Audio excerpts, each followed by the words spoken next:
Hi everyone, the Mature Simmer here. Welcome to another run in our Coast to Coast Let's Play in American Truck Simulator.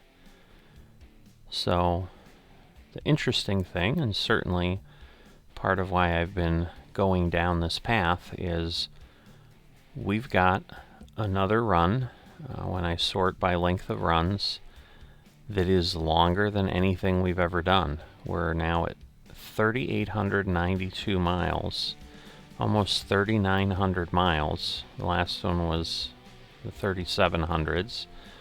So, we're about 100 miles or so at least further. So we're going to take this ventilation shaft from Fort Lauderdale up to Prince Rupert, British Columbia.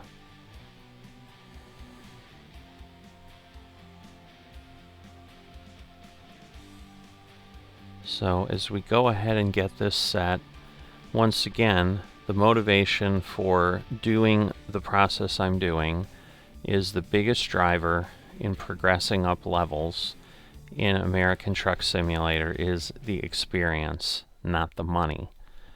So it's more important to have the money set up appropriately, or not the, let me speak again. It's more important to have the miles than it is to have the money. So here we go. We're at an airport. You can see PHX, so even though we're in Fort Lauderdale, they've basically taken the Phoenix airport, I think, from Arizona. And, yeah, because it says Phoenix Sky Airport right there. And they've gone ahead and trying to figure out if there's a gate down there. I don't think there is. And rather than get myself stuck, I'm just going to assume that I need to go this way. And we're going to drive and go that way. But yeah, you can see Phoenix Sky Harbor International Airport, even though we're in Fort Lauderdale, Florida. But obviously, whoops, turn right. That's not what I would have thought. But obviously that's what we've got here. And, it looks a little Florida, I guess, with palm trees. But there's a lot less desert in Florida than there is in Phoenix, for certain. But hey, we've got to use what we've got available to us when modders are working on things, because obviously generating models and, oh, it was like a DeLorean on the road there. That was pretty cool. Get ready to turn left. But, obviously generating new models yourself is extremely difficult and time consuming, assuming you even have the skill to do it, which I certainly myself would not. So, we'll see how that goes, but we'll just move along here. And for those who want to see things a little bit more, I'll obviously kind of keep chatting as I can, and we'll just drive along and see what we see. So I think a lot of this is going to really not be discovering new roads. Obviously I'd prefer that it would be a lot of new roads, but I don't know that that's what we're going to run into and that's what we're going to get.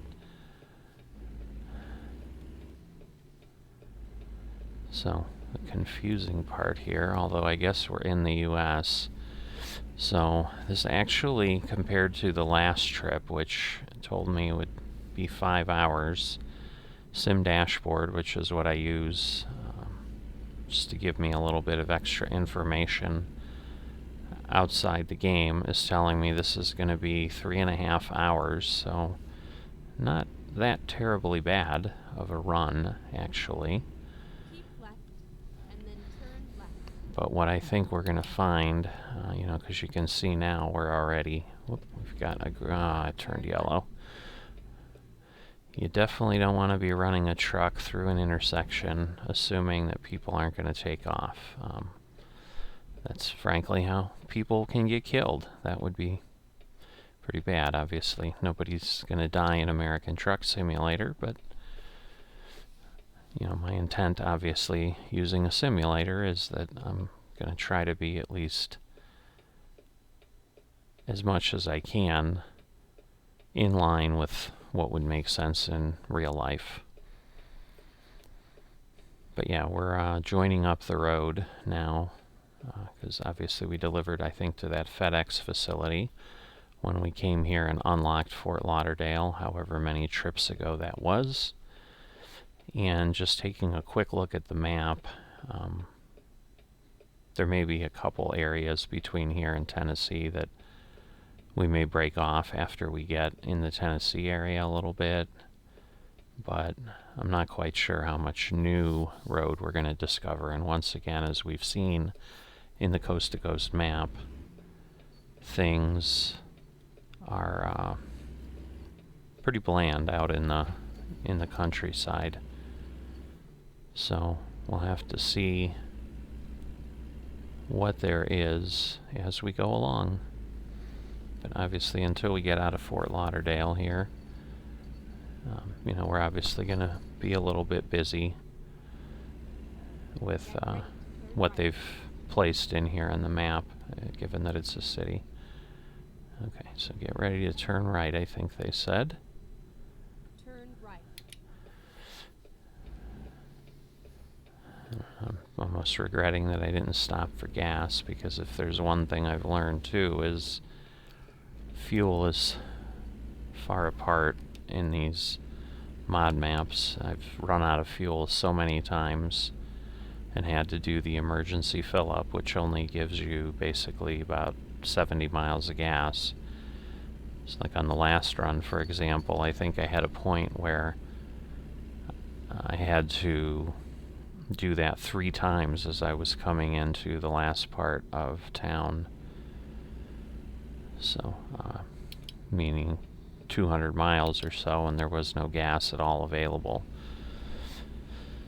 So, this trip, given how it goes, is going to not touch any of the official SCS maps.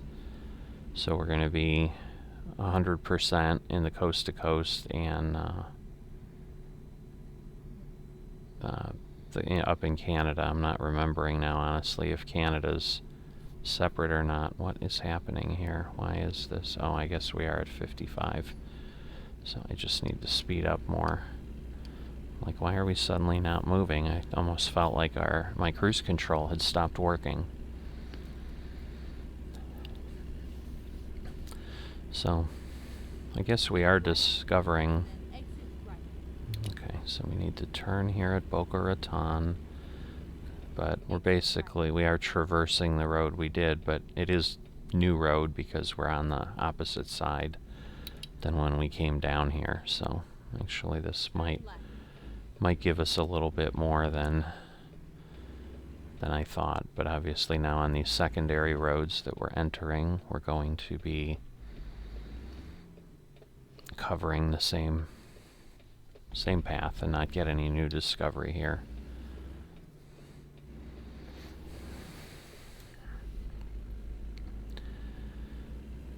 Get ready to turn right. I'm trying to figure out, what are those green things up there? I guess they're just bushes. Turn right. Just make sure nobody's coming. It is getting late at night. It's almost 8 o'clock.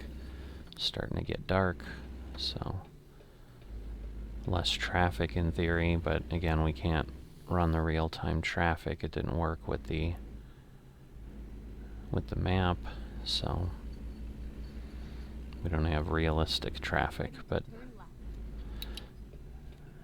you know what, I'm going to go forward and I am going to get gas because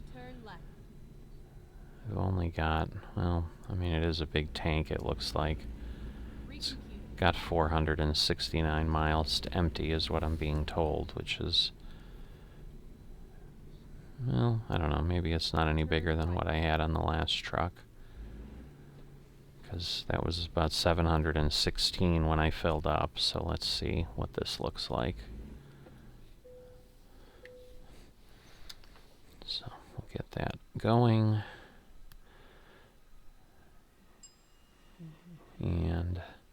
But I think we have a bigger tank. Yeah, we definitely do. So 1,051, and now I immediately dropped to 1,050.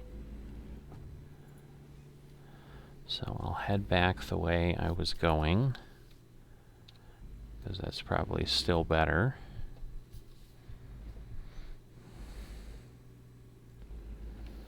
Probably it's going to tell us that she's recomputing, but maybe not. Hot dog.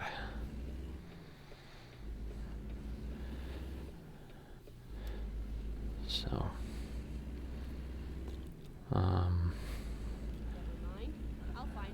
there's a payphone there. I don't know that I've really noticed those on the road. Not a whole lot of those in the U.S. these days. Most payphones are gone because everybody's got cell phones.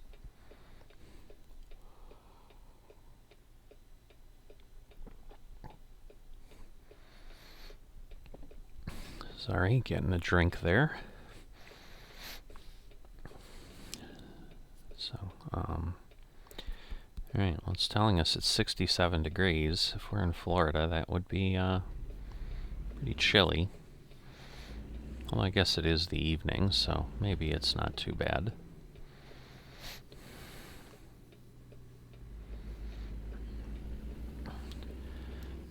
Alright. And then I assume we'll then be heading up the, I think this gets us on the interstate. Puts us on I-95 or whatever it is, but we'll see that once we turn here and see some signs. Good news is, we can go 70, and I think because we're not in Mexico, which definitely had a lot more towns and a lot of secondary roads that were slower, I think that's what made it take 5 hours the other way, even though this is 100 or 150 miles further. And again, 100 or 150 miles is probably really, honestly, on highways in ATS, maybe 10-15 minutes of real time. So it's not like we'd be looking at anything substantially longer, but 3.5 hours is obviously certainly a lot faster than 5.5 hours. I mean, I'm trying to find some fancy words to share, but might as well just use plain English. It's just faster. So, I was going to say less realistic or whatever, but again, obviously I was driving those roadways, and I would imagine on some dirt roads and things like we were driving in Mexico, it would be shorter or slower. Alright, so we're actually on the Florida Turnpike, and that's right, because it's kind of taking us through the center of the state, up through Orlando. So, I guess some of what I can share as I'm rolling around here is just anything I know about, or any of my experiences in the states that I'm going through, or the areas I'm going through. So, Florida definitely. Been to Orlando a lot. I'm a huge Disney fan. Obviously, Walt Disney World is in Orlando, in that area. So even since I was a little kid, my family used to come down here, and as an adult, I've taken several trips with my family. We haven't been there in many years at this point. I'd say, I think the last time we were there was 2015. So it's been a long time, probably one of the longest times I've gone in my life without having gone down there. But obviously with the pandemic and so forth, we haven't been doing a lot of traveling at all. And as the kids have gotten older, it's just we either did different trips or that was usually the thing when we did go. So it's not that folks don't enjoy Disney, it's just kind of had worked out that way, and we just haven't gone back there in a while. So I haven't been down there since they opened up the Star Wars land. Being a big Star Wars fan, that's certainly something I'd like to see at some point, but I don't think it's going anywhere, so I should be okay. And I'm sure it's one of those things that, maybe my wife and I will travel down there at some point or whatever, because, let me keep checking, because again, the way that this works, if you recall, is the GPS doesn't always give me the right directions. So in this case, it is, but there were times I've missed exits I should have taken, and so basically for every intersection I usually take a quick peek at the map. So in a lot of cases, obviously with the longer videos, I've not been showing a lot of what I'm doing, but that's what you will see as I drive along and do that. So just so you understand why I'm doing that, because there have been times, and once again, the way these mod maps are done, sometimes it's a long way between the exit I missed and the exit to turn around. So there were times I added 100 miles or something, which again turns into like 15 extra minutes just to go nowhere, to basically turn around and come back. So but obviously we got down here to Fort Lauderdale, so there's only so many roads in Florida that exist on the map. So it's no surprise that for the most part we're backtracking the way we've come. Now, I will say this kind of a setup with the gas stations and so forth, I guess it's similar to what you'd see on the turnpike, because obviously the turnpike's a toll road, and so it won't have a lot of exits and entrances, and people won't necessarily want to get off, because usually in that case it costs you more to just get off, get back on, than if you just stayed on through the distance. So we went down from 3 lanes to 2, everybody merged, everybody hit the brakes, so now we've got the fun of getting the truck accelerated up again, which obviously takes some time when you're hauling tens of thousands of pounds. I don't think the ventilation shafts are that heavy, if I recall. 11,000 pounds, so it's actually really light, because sometimes there's loads that are 70, 80,000 pounds is usually the max that you can legally haul in a truck on U.S. interstates, unless you've got heavy haul permitting and so forth. But alright, this one's a little crazy here too. Now we just keep going straight, and we didn't unlock Orlando on the way down. We're not going to unlock it on the way up, obviously, because we're just going to go in the same location. So Ocala and Tallahassee. Tallahassee is the capital of Florida, if I recall correctly.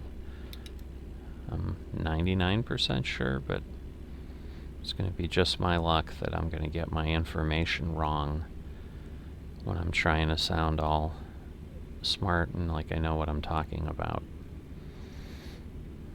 And I've never been to Tallahassee. I've never really actually been in the panhandle of Florida at all. So I did used to live in Nashville, and lots of folks used to travel and vacation down to Destin, which is down in that area, but that was never a trip my family made when we were there. mainly because when we were coming to Florida, we were, as I said, headed to Disney, because people like that and enjoyed it, and we all had a good time. And frankly, I'm not much of a beach sitter. It's just I get kind of dull. I like to be doing things, so I get bored. You can sit and read, but Keep left. if you've never been in a beach in Florida, it's not the most pleasant thing to be doing, sitting there reading while you're being cooked by the sun.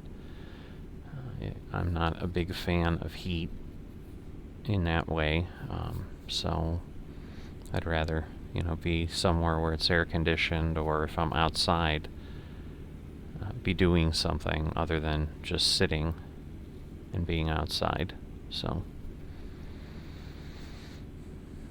and Florida's very humid, given that it's surrounded, obviously, on three sides, being a peninsula, by water. So there's just a lot of ways to get moisture in the air, and you can feel it. Oh goodness, I hate when the AI does this, because he's not really going fast enough to pass this truck. See, now he's going to tuck back in there, but in the meantime, once again, he got in my way and took off, and who knows, now he might cut me off again, because it looks like we're going to be merging onto the road up ahead, and so I'm sure we're going to go down to one lane, and it'll all be fun. But let's see if we can get up alongside him. Maybe he won't cut in front of me and he'll hit his brakes. I hope he will, as opposed to he'll just cut over and smash into me. But the AI in ATS is definitely something that could use some improvement. And I don't think I'm telling anyone who's played the game something you don't know. But it's one of the things with the realistic traffic. It tends to improve the behavior, but once again, because of the map, I can't use it.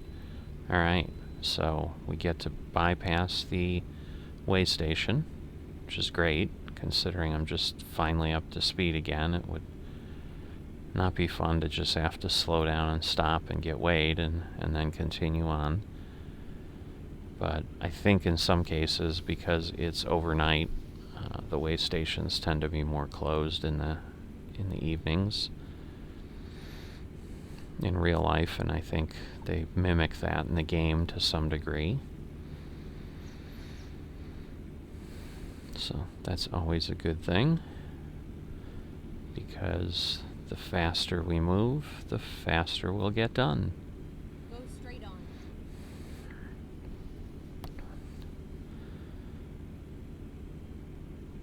So yeah, a lot of people know about Miami in Florida. Obviously that's down in the south. It's a little south of Fort Lauderdale from where we started off.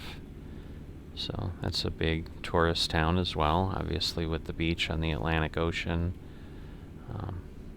I've had the blessing of seeing space shuttles launch from Cape Canaveral several times.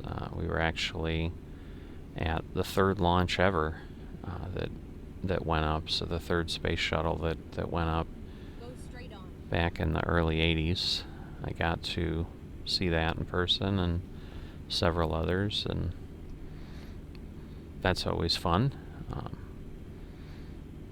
Certainly would be something that I'd be open to doing again if the U.S. space program continues and we start maybe heading to the moon or doing trips to Mars or something. Getting the opportunity to see another launch from Cape Canaveral, Cape Kennedy would be pretty cool. So we'll see, but again, I don't know if we'll be doing those type of trips with the private folks like SpaceX, or and then in those cases, obviously they're not normally launching from the Cape, and I don't know, for some reason, even though I love space, I just kind of grew up in that time when it was a big deal. I don't remember. I was too young, even though some of the Apollo missions were going on when I was born. I was too young to really remember them. My real first exposure and being able to pay attention to it was the space shuttle program, and so that's kind of what got the excitement of space in me. And I've just always been fascinated by it and love it, but for some reason, the private companies that are in essence trying to commercialize it just somehow cheapens it for me, and there's not a desire, for example, to go see a SpaceX launch, because it just doesn't feel the same. Doesn't have that attachment to country and the patriotic thing, because they're just doing it for profit.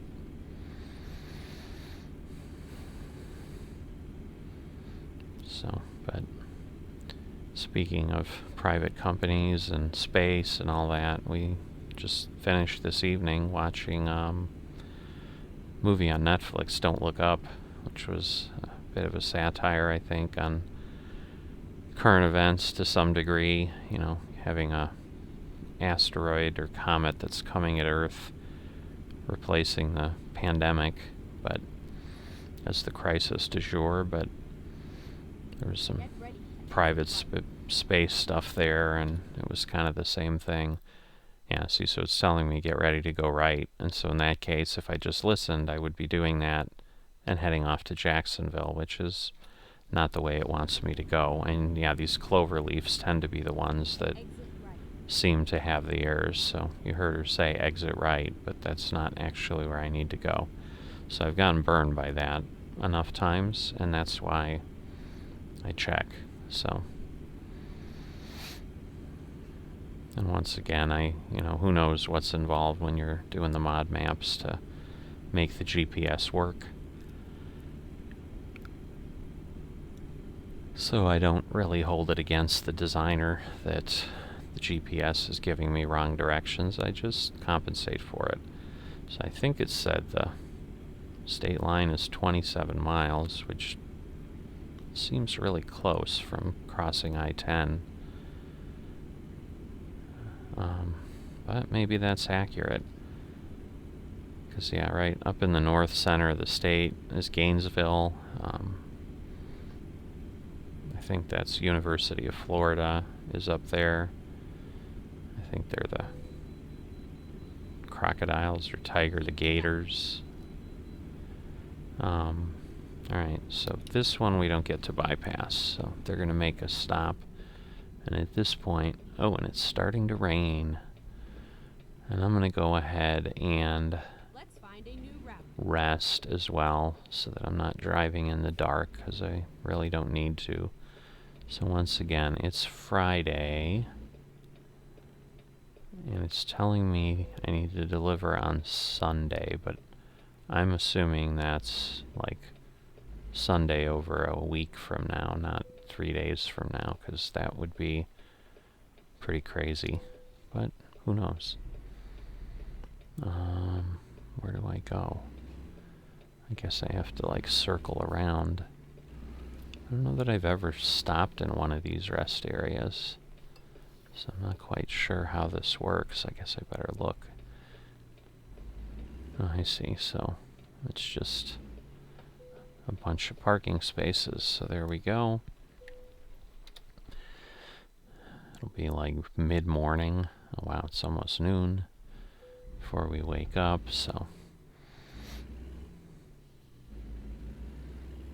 But that's alright. We'll get some daylight running. Yeah, because it's telling me 62 hours, so maybe it is that Sunday. I don't know. So I guess I better be careful with resting then, because that could be challenging. But although no, it's telling me, because I think it's 62 hours of like driving, but no, it tells me 169 hours and 3 minutes. Oh, so actually, no, I'm sorry. I'm misreading my sim dashboard. Friday at 10:20, I think, is my point where I can deliver. So yeah, a week from now.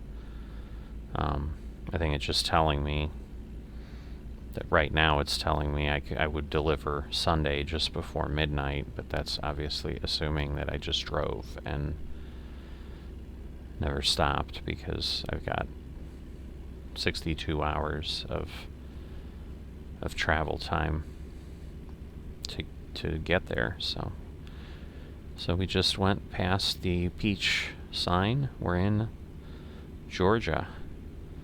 So Georgia, per the sign, peaches are a big thing. Valdosta's down here at the border.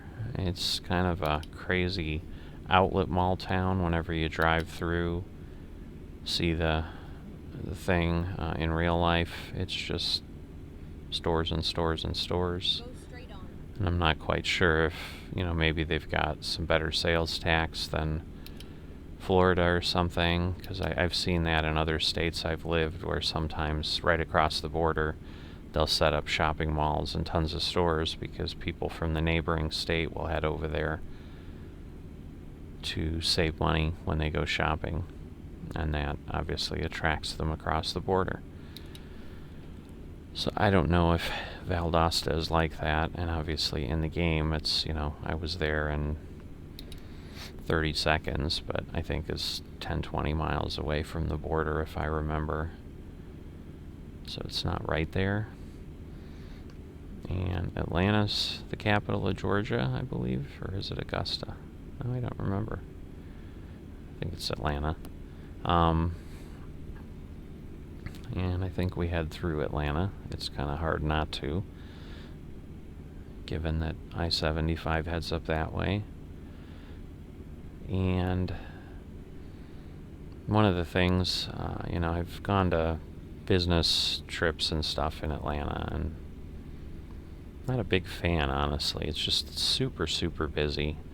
And coming from Chicago, where I grew up and lived for a long time, that's saying something when I'm grumbling about traffic, because Chicago is no bed of roses for traffic either, but I hate Atlanta more than I hate Chicago traffic. It's just miserable. And some of the problem too is everything's peach this, peach that on all the roads, and I think there's a road that kind of goes on 3 sides of the town that has the same name. There's something like that in Nashville too, Briley Parkway, that basically is on 3 sides of the city. So knowing the address, hey, I'm on Briley Parkway, doesn't necessarily tell you the best way to get there, because it might be on the north side of town or the east or the west side of town. It's not on the south side of town, but and obviously depending on where you're coming from, you could be heading in completely different directions. Because if you head to the nearest Briley Parkway point, you might then be driving all the way around the city before you actually get to where you're going, instead of just heading straight across and getting to where you need. So thank God for GPS. Helps us avoid all that wasted time. So U-Hauls. U-Hauls are always fun. I'm likely going to get to use one of those. I'm going to have to go pick up one of my daughters from college. She'll finally be done, unless something goes wrong, this summer, and hopefully finding a job and getting on with her life. But she's been living in an apartment off campus for the last 2 years, so we're going to have to bring all the stuff either back, or if she's blessed enough to find a job and go somewhere else in the country, maybe we'll just go from college campus to deliver her wherever she's gonna be starting her life, her career. So we will see. But either way, I'm likely going to need to rent a U-Haul in the next few months, and make a trip and collect stuff up and take it wherever we're taking it. Oh, got a helicopter up there. I'm sure they're checking if we're speeding. I guess I better make sure. I've gotten a few too many tickets. Oh, wow. That's why there's a police officer. There's like an accident, and so the helicopter's probably maybe a news crew filming what's going on.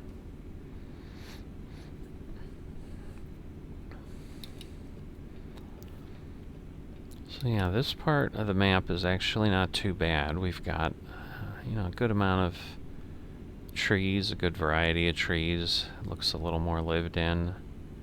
Just make sure. I don't think. Yeah. Alright, so it's going to keep me on the bypass. It's not going to take me to Atlanta. And again, confusing thing is it's telling me, oh, I do have to keep right, because 475 is that way. So, alright, so it is actually giving me the right directions, but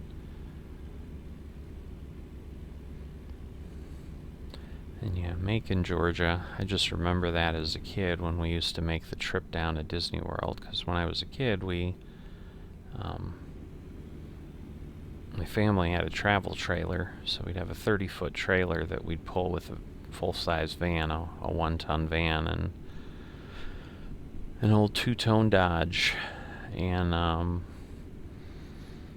we'd usually stay at a campground in St. Augustine. At this point, that campground's long gone. It was right on the beach, but at this point, that real estate over the years has gotten way, way too valuable, and so the campground's long gone, and there's like high-rise hotels and stuff there now. But, when I was a kid, it was pretty fun. And then we'd really only go to Disney for like a day or two in a 2-week trip down to Florida, where, as I've gotten older and with my kids, like that Disney World was our destination. Like we'd be there for 2 weeks or something. And there's plenty to do there. If folks, sometimes they're like, 2 weeks in Disney, like, wow. But even doing that, in a lot of cases, you can't get through everything.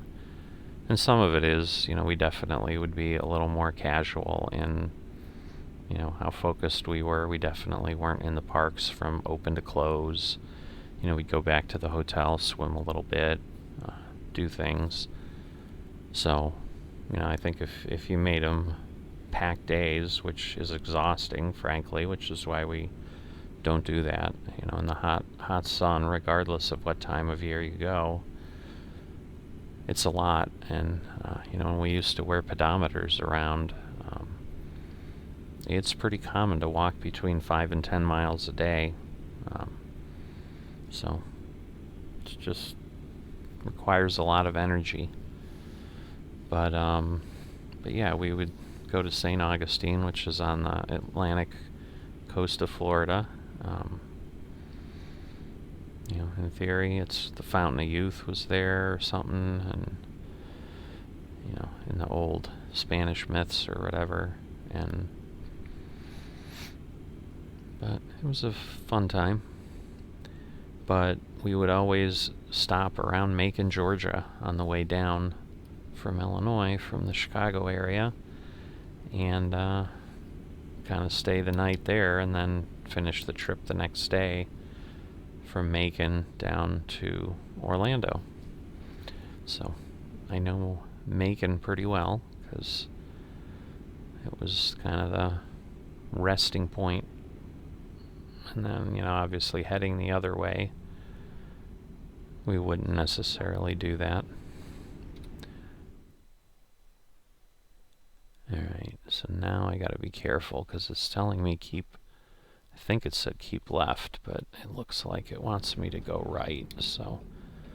And it's just like Atlanta traffic in real life, where of course I've got people all over the place, and alright, so 285 east to Montgomery, or that's west, sorry. So I want to go toward Augusta. And again, it's just the bypass around the city, so I think it would be okay either way. I mean, I'll still get there, but I'm assuming this is a little shorter, and more importantly, this gets me some discoveries. So Chattanooga's up in Tennessee. I'm sure that's ultimately the way we're going to need to go. Yeah, so we go through and basically, head north when we get to the other side of town. Alright, I will keep left. Looks like this is an exit only. Let's move over before this car gets here. I'm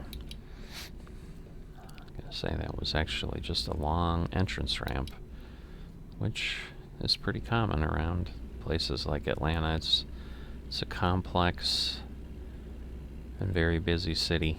I think it's might be the busiest airport in the U.S. now, is Hartsfield. I think it's had that distinction for years. Chicago's O'Hare Airport used to be that for a long, long time. But I think Atlanta took over, definitely in the last decade for sure.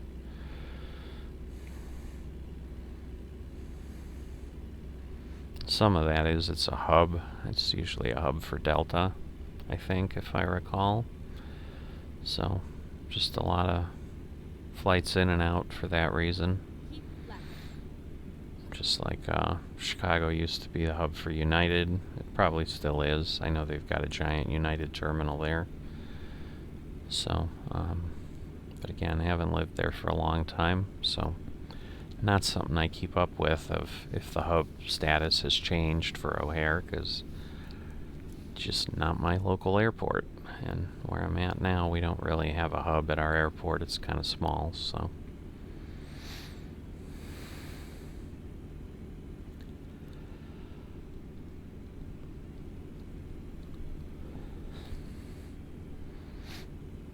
Alright, so we're definitely doing okay. Telling us we're a little under 3 hours at this point. So I do like that they have like the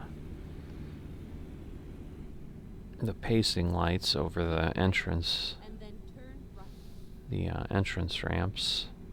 I don't know if they truly work, but so yeah, we want to go this way, and then I think obviously up to Chattanooga. So, yeah, that's a pretty sharp turn, it looks like. So before I tip over, I will slow down some.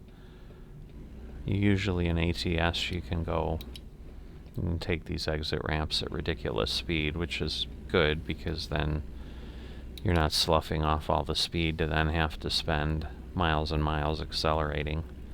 So once again, while it does take a long time to get a truck up to speed, the way ATS works, we'll see when I finally get up to, I guess I can only go to 65 here.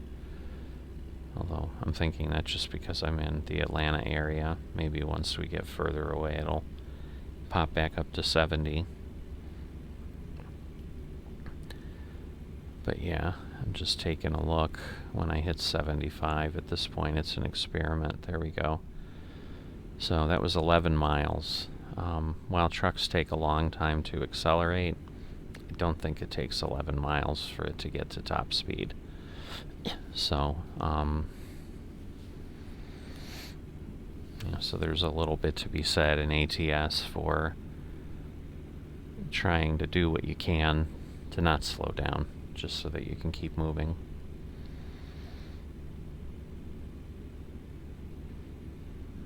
Alright, we're still in Georgia. Asheville is North Carolina.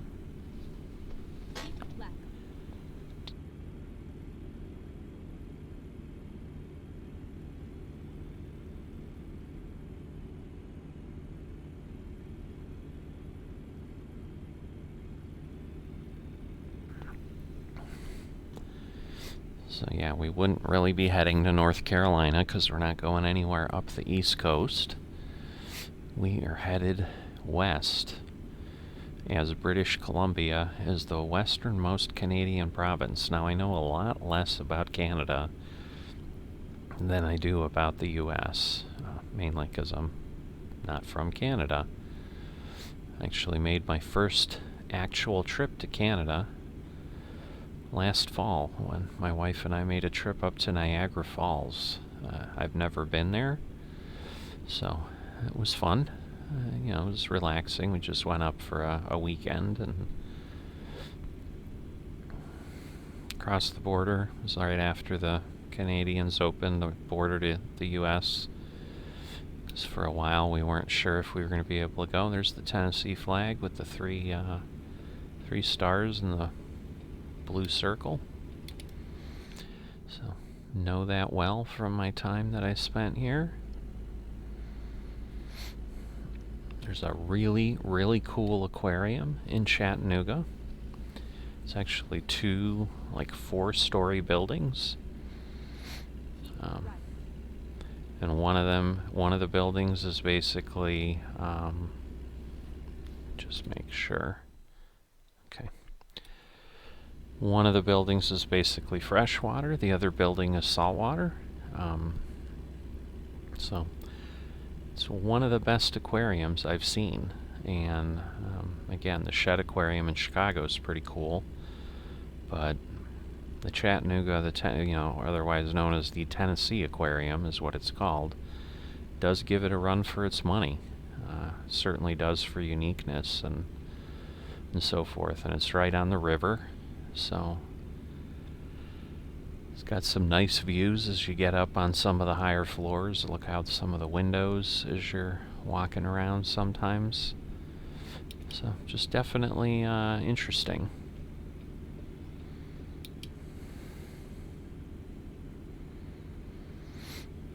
Alright, trying to see what that truck is. I think we're going to catch it. JK, it's a moving van. Alright, yeah, that does look like a moving van. I did a good job with that. Putting the right logo on the right kind of truck. So it's got a lower deck, so it's a little bit easier to load, and also has some more clearance, obviously, so that you hopefully can get the entire house into the trailer. I've gotten to make 2 moves like that in my career. Both times, luckily, I was paid for by my employers, so I didn't have to incur the bill because I had to see the bill since it was reimbursed, and I think it's like $17,000 to do that the times I did it. So it is not something that is easy and inexpensive to do, but it is highly recommended if you're doing a long distance move, because they kind of take care of everything for you, and you just kind of get out of the way. They show up, pack up your house. Obviously they don't fully unpack your house, they just put everything in. Okay, we do need to go left, so let me do that. They'll put all the boxes in. Usually they just kind of put everything in the garage, and then you're obviously slowly, moving boxes in and putting them where you need them and unpacking them as you can get to them. They'll obviously put your furniture and stuff in the appropriate rooms, but usually all the boxes, at least the majority of them, will end up in the garage. I think they do take things like the kitchen boxes in the kitchen that are clearly labeled and so forth, but they're not necessarily always taking the other ones around.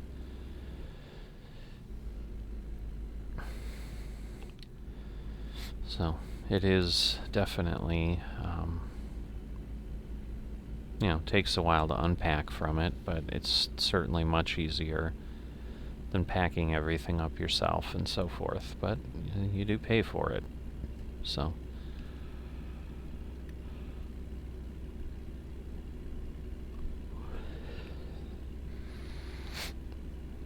alright, so we're heading down I-40 to Nashville, because this'll, I think that we were probably on I-24. That's usually what comes up from Chattanooga, if I recall. No, it was I-75. Okay. Oh, they brought us up near Knoxville. Okay.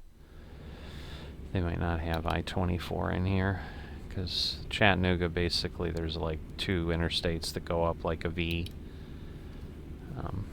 There was one time, because when we lived in Nashville, we would vacation in Gatlinburg, which is at the foothills of the Smoky Mountains, or at the base of the Smoky Mountains National Park, and do that quite a bit. And one year, they had I think a truck with some, I don't know if it was nuclear waste or whatever, but it had tipped over on I-40 coming from Oak Ridge, which is a national laboratory that has to do with atomic stuff, and atomic bomb research was done there and so forth. And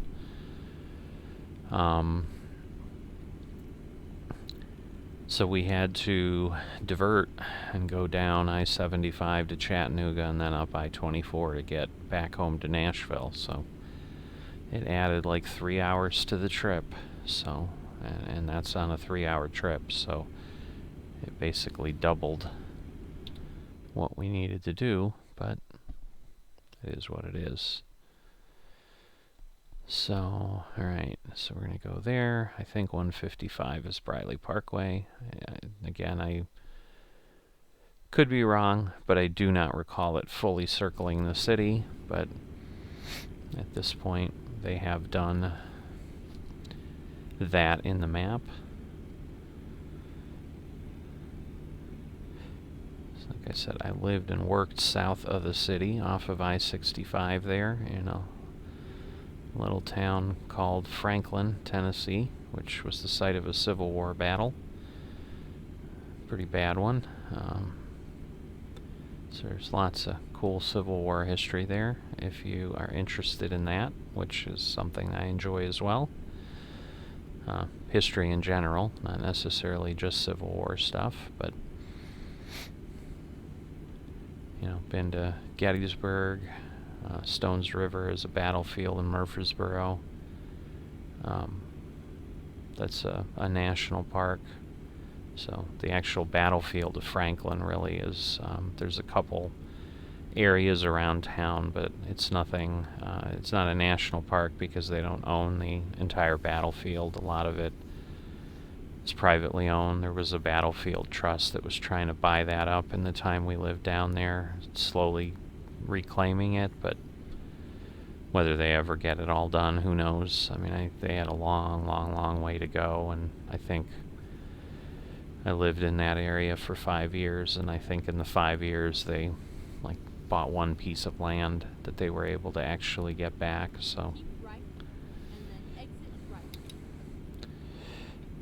alright, so Exit right.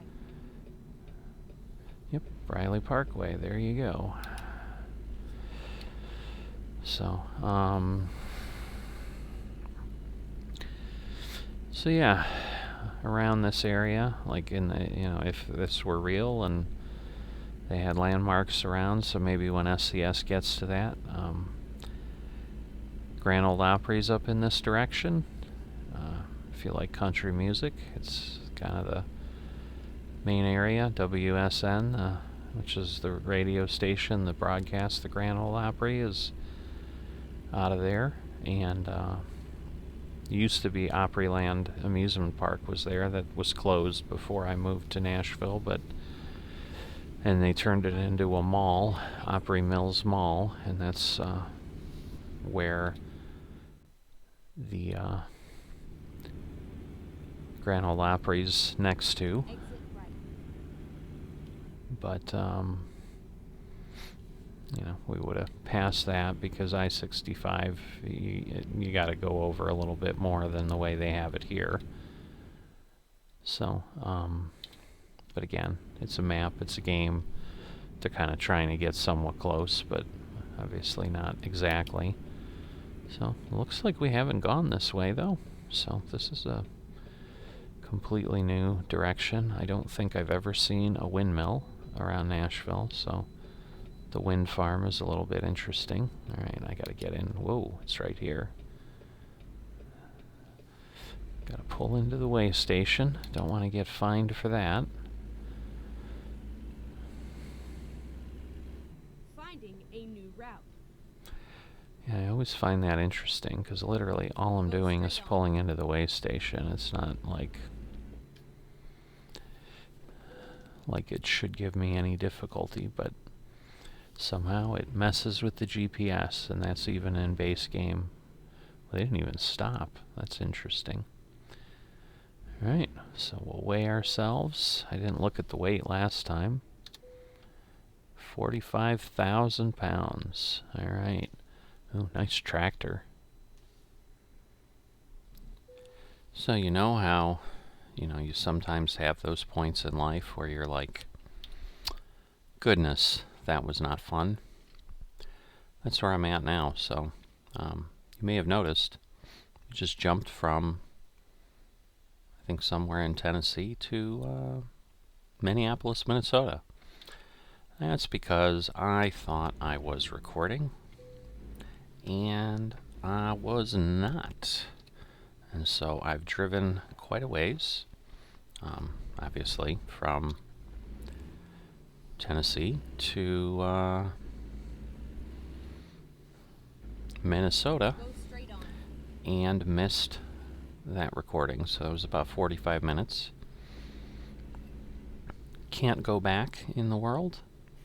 It is what it is. So we will pick up here, and maybe someday I'll talk about the same things I talked about as we went through those states and so forth, because telling you about things in Tennessee or in Kentucky or Indiana or Illinois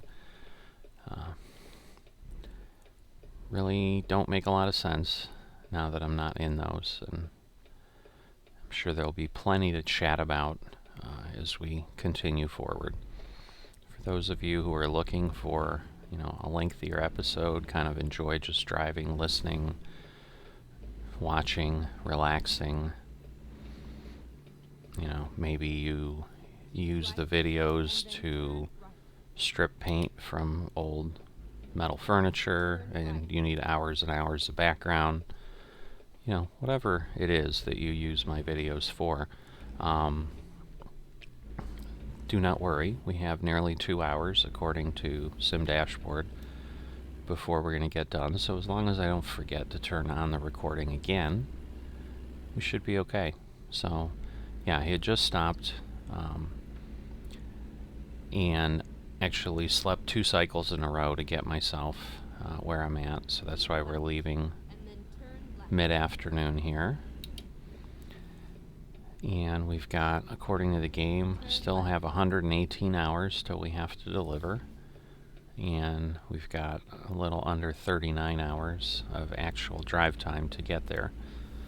So looks like we should be fine, because I've still got nearly 70 hours more to get there than I need.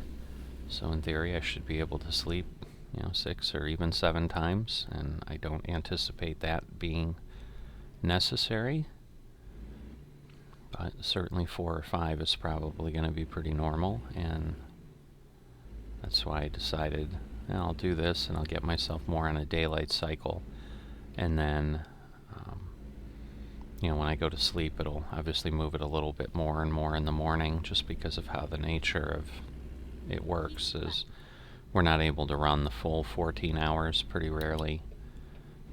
We're stopping an hour or two early and then sleeping, so that by necessity then means we're waking up 2 hours earlier than we were the day before, and getting on the road. So, but I do apologize for the discontinuity of that. Visually, you probably didn't miss a lot. We were going through a large portion of the area that is pretty dull. A lot of times doesn't even have any trees. I think we'll be heading into more of that here anyway, but you missed my witty repartee as I was chatting about all kinds of things. So if the opportunity arises and I feel like a topic makes sense at some point based on what I've said, I'll certainly revisit it. You won't know I'm revisiting it because you won't know I literally talked about it in the last hour because you weren't here with me. But in case I still have the same issues I was having during the last 45 minutes, so the part you did miss that isn't going to be a loss perhaps is, this is now the morning after I started this drive. So the video recording started yesterday, and now it's the next day. And sometimes when I wake up, I get a little frog in my throat, and I've got to clear my throat more often than I like. And obviously, to avoid that in your ears or having you have to listen to that, I keep muting the microphone. But to do that requires me to reach down to a button, and sometimes my chair makes weird sounds, and if nothing else, there's long pauses while that's happening. So I was explaining to the viewers after I had done it 5 or 6 times that this is what's happening, so that people weren't like, why are you suddenly off the grid for 40 seconds and we don't understand what's happening. Like many times I'd be in the middle of a discussion about something and it would happen and I'd stop and then just come back and keep talking, and they'd be like, did he realize that his brain shut off for 40 seconds? But it didn't. It's just taking care of stuff that you don't need to hear on audio. So I think we're past that point in the morning. I've got a little bit more time where I can keep moving along. When we did start, I think we were just below 3,000 miles to go. We're actually coming up on 2,000 miles. We've got 2,062 to go, according to Sim Dashboard. Now arriving on Tuesday, if we were driving straight through. And we can arrive as late as Friday. So, still, I believe, have plenty of time. Because obviously, sleep-wise, to move, 2 days, we'd need, or a day, we'd need two rest stops at least, because they're 10 hours apiece. But anyway, that kind of explains where we're at, what we're doing, how we're in Minnesota, when minutes ago, we were just in Tennessee. So I apologize for not capturing that segment of the run. But luckily, I stopped to eat a little breakfast. Was actually exiting out to pause the recording, at which point I realized I didn't even start the software to start the recording. And some of that, I think, is honestly because I also am part of what's called a VTC, which is a virtual trucking company in American Truck Simulator. And basically, you log your trips just as a real-life trucker would, and you get credit for those things and so forth as appropriate. And so there is an app that runs with that I was firing up, and I think in my mind I'd fired something up and that was outside of American Truck Simulator, and my brain triggered that as, oh, the recording's running, because, for other things, and even sometimes in American Truck Simulator, if I'm doing some other versions, because you can't in the VTC I'm in, and I think all VTCs have this restriction, but in the one I'm doing, you can't have any kind of economy mods. So if I'm running, a real economy mod, which is one of the things like I was trying when I was doing things in ETS, but I also have a profile in ATS that I was doing that with. I can't get credit for those in my VTC, so there's no point in running the tracker because I can't claim the jobs, even though with the economy mod I'm doing a real economy, which obviously substantially decreases the amount, I'd be curious, one for one, how this would work, but I would be surprised if I would be getting paid more than a couple $1,000s for the run I did in the previous episode, or for this run that is also over 100,000. So, it's like 2%, if even, and again, I'm just throwing a number out because I just know, I think most runs were a few $100s, and, they might take me 30 minutes to an hour to run, just even at the start. So I'm not always running the VTC tracker when I'm in here in ATS, and so that's my story, and I'm sticking to it as to why I forgot to start the recording up. So I guess you can say I'm making excuses, but I am sorry that you're missing that excitement in your life of seeing what happened between Tennessee and Minnesota. But all I can do is say I will do my best to avoid disappointing you in the future. Alright, so at least we have a little scrub on the side of the road. That's what I'll call it, even though I think scrub is honestly more in kind of desert-like climates and so forth. So yeah, we had a FedEx double go by. That was one of the topics that I started to delve into and talk about. Is I don't think I've seen triples in ATS, and I know to some degree sometimes triples are restricted to certain states, but what I was discussing was I don't know that doubles, I'm not sure if doubles are allowed in all the states. I said all 50 states, but once again I don't know that. I mean, Alaska and Hawaii are not contiguous, and unless you've got a truck that I'm not aware of, you're not likely driving from Minneapolis, Minnesota to Hawaii with a truck. Anyway, so it didn't really matter if you had doubles, but of course it could still be determined if doubles are allowed. And again, what I think I've typically seen here in the U.S. with doubles is things like what that was, FedEx, the delivery companies, so FedEx, UPS. I've seen those as the main doubles when I'm driving around in real life that I tend to see. And, that did lead to another discussion, I guess, that I'll have now, because it's exactly what happened before. As I was talking about it is, I know in this series I haven't brought up the topic of the fact that ATS doesn't handle LTL or less than truckload, and that would really be, in my mind, pretty interesting. I talked about it in the original series that were my first videos on this channel. If you go back and you like ATS, I've got, I think, 14 or 15 episodes where I was driving American Truck Simulator that kind of, I guess you could say, started off the channel. Make sure I know where I need to go. Alright, yes, I'm still going straight.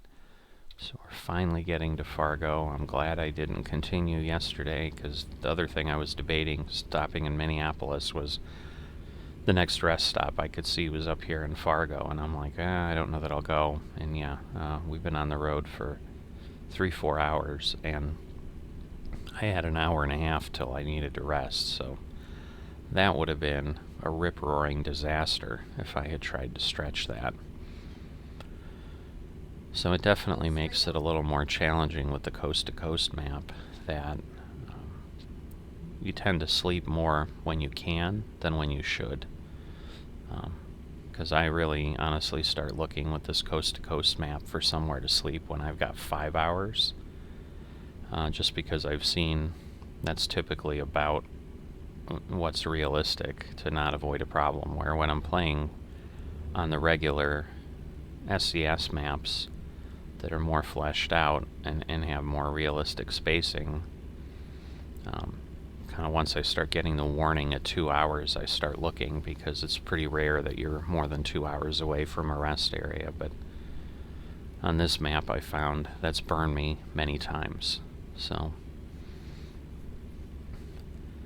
but in any event, for those not familiar with trucking and so forth, basically the model that ATS runs is what we call truckload, which is I pick up a commodity. My trailer has got the thing on it that I'm delivering, and again, sometimes there's multiples. I've got hauling multiple tractors behind me, as far as truck tractors.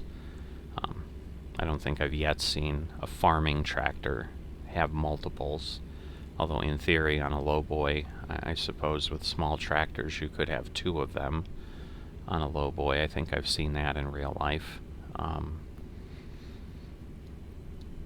But like in this case, I'm taking this ventilation shaft, and that's all I'm taking, so I'm going between point A and B. With less than truckload, like basically you're picking up from multiple customers and likely dropping off at multiple customers, and dispatch just puts together a route, and sometimes it could be as small as you're just grabbing a pallet from a location. I suppose in theory it might not even be a pallet, although I don't know that in the LTL world that anybody would accept just, hey, I'm going to pick up 4 boxes from you and I'm just going to put them in the corner of the dry van. I don't know that that would ever actually really happen. So I think they're always required to be on some sort of a pallet so they can be quickly loaded and unloaded with a fork truck or something. But if you're picking up pallets, I mean, it's not unheard of that you could have, a dozen stops or something. Because usually I think it's not that difficult to get like 12 or more pallets into a typical 53-foot dry van. So,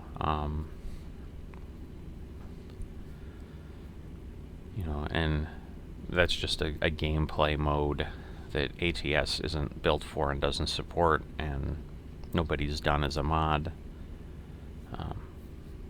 I just don't know what would be involved in that, and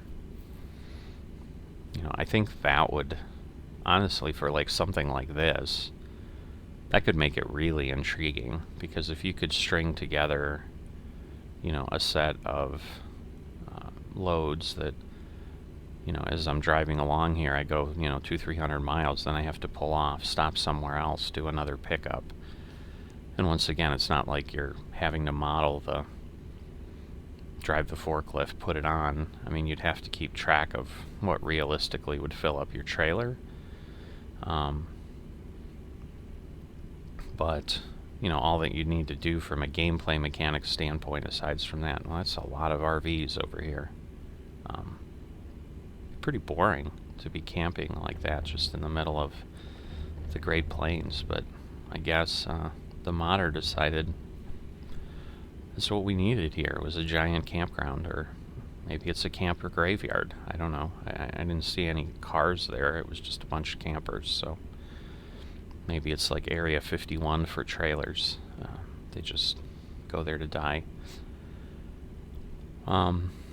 Okay, so getting back to the LTL thing, you could just go ahead and, you still have to park at the dock, pull up to the dock, and then pull away, but basically it would be, pull up, hit the enter key, pull away, now you're loaded with some additional material, and, vice versa. When you delivered, it'd be like, okay, you've stopped, unless it's your last load, you're hitting enter, and you're delivering that. And I suppose some of the challenge would be, that would also mean in the gameplay mechanics that you'd have to work out. Oh boy, I did get him to back off. So I don't know that it's a trick, but if you kind of get close to the cars, because I'm sure in real life it would work the same way if you drove your truck that way, where you basically kind of attempt to get into the left lane, and then the people get scared and back off and give you room. I better make sure my speed's okay. Actually, it's slower than it can be, so I'm going to speed up, because I had the cruise set at 70, but I can actually go 80 without getting a ticket. I think you did miss me getting a ticket in the recording, so I did get an $1,100 speeding ticket, because I didn't notice the speed limit had dropped at some point. So we did lose some money there. But yeah, I suppose the gameplay mechanics would then also basically need to kind of give you payment and maybe even mileage credit as you dropped each segment off, because that would kind of be realistically what would be happening. You're not going to get payment at the end from someone, but if it would be easier to model it as just you get experience and money at the end, and just basically it does all the calculations in the back end and kind of fakes it out and says, here's what you got for all your trips. But it would still give you a little bit of that variety and give you the ability to do various things there. But to truly model it, I guess, yes, because it's another ventilation shaft, just like what we've got. But if you were truly modeling it, you'd need kind of each load to be handled independently and scored independently. So, because there's a possibility you could be on time with a load but late with another. Maybe there'd be a short leg somewhere in the middle that would let you, maybe just gave you 2-3 hours to deliver, and maybe you missed that because you made a wrong turn. But the longer legs, obviously just like this one where I've still got 112 hours, I can make some mistakes here, or sleep 2 cycles in a row and probably do 2 cycles sleeping in a row multiple times and still not be in danger of being late. So you kind of understand that. So, but yeah, in my original series there was one episode that I think I spent the whole time talking about LTL, explaining it in detail and how it works and how it might be able to work. So, but I knew I hadn't mentioned it here, but it definitely pops into my head sometimes, and it's usually things like this where I'm at the point in a profile where I'm doing long runs, where if you had that gameplay mode, it would break up the monotony a little bit, where it's not just get in the truck and now drive until you're delivering. And sure, we get off to rest, we get off to get gas, but it's pretty much point A to point B. Let's see. Alright, so Bismarck, which I know we just passed. So we're still in North Dakota. I think at some point here we turn north. I just don't know if it's once we're in Montana. So, I've driven through North Dakota. There hasn't really been anything I've done in North Dakota. So, this is a state. Sorry about that, yawning a bit.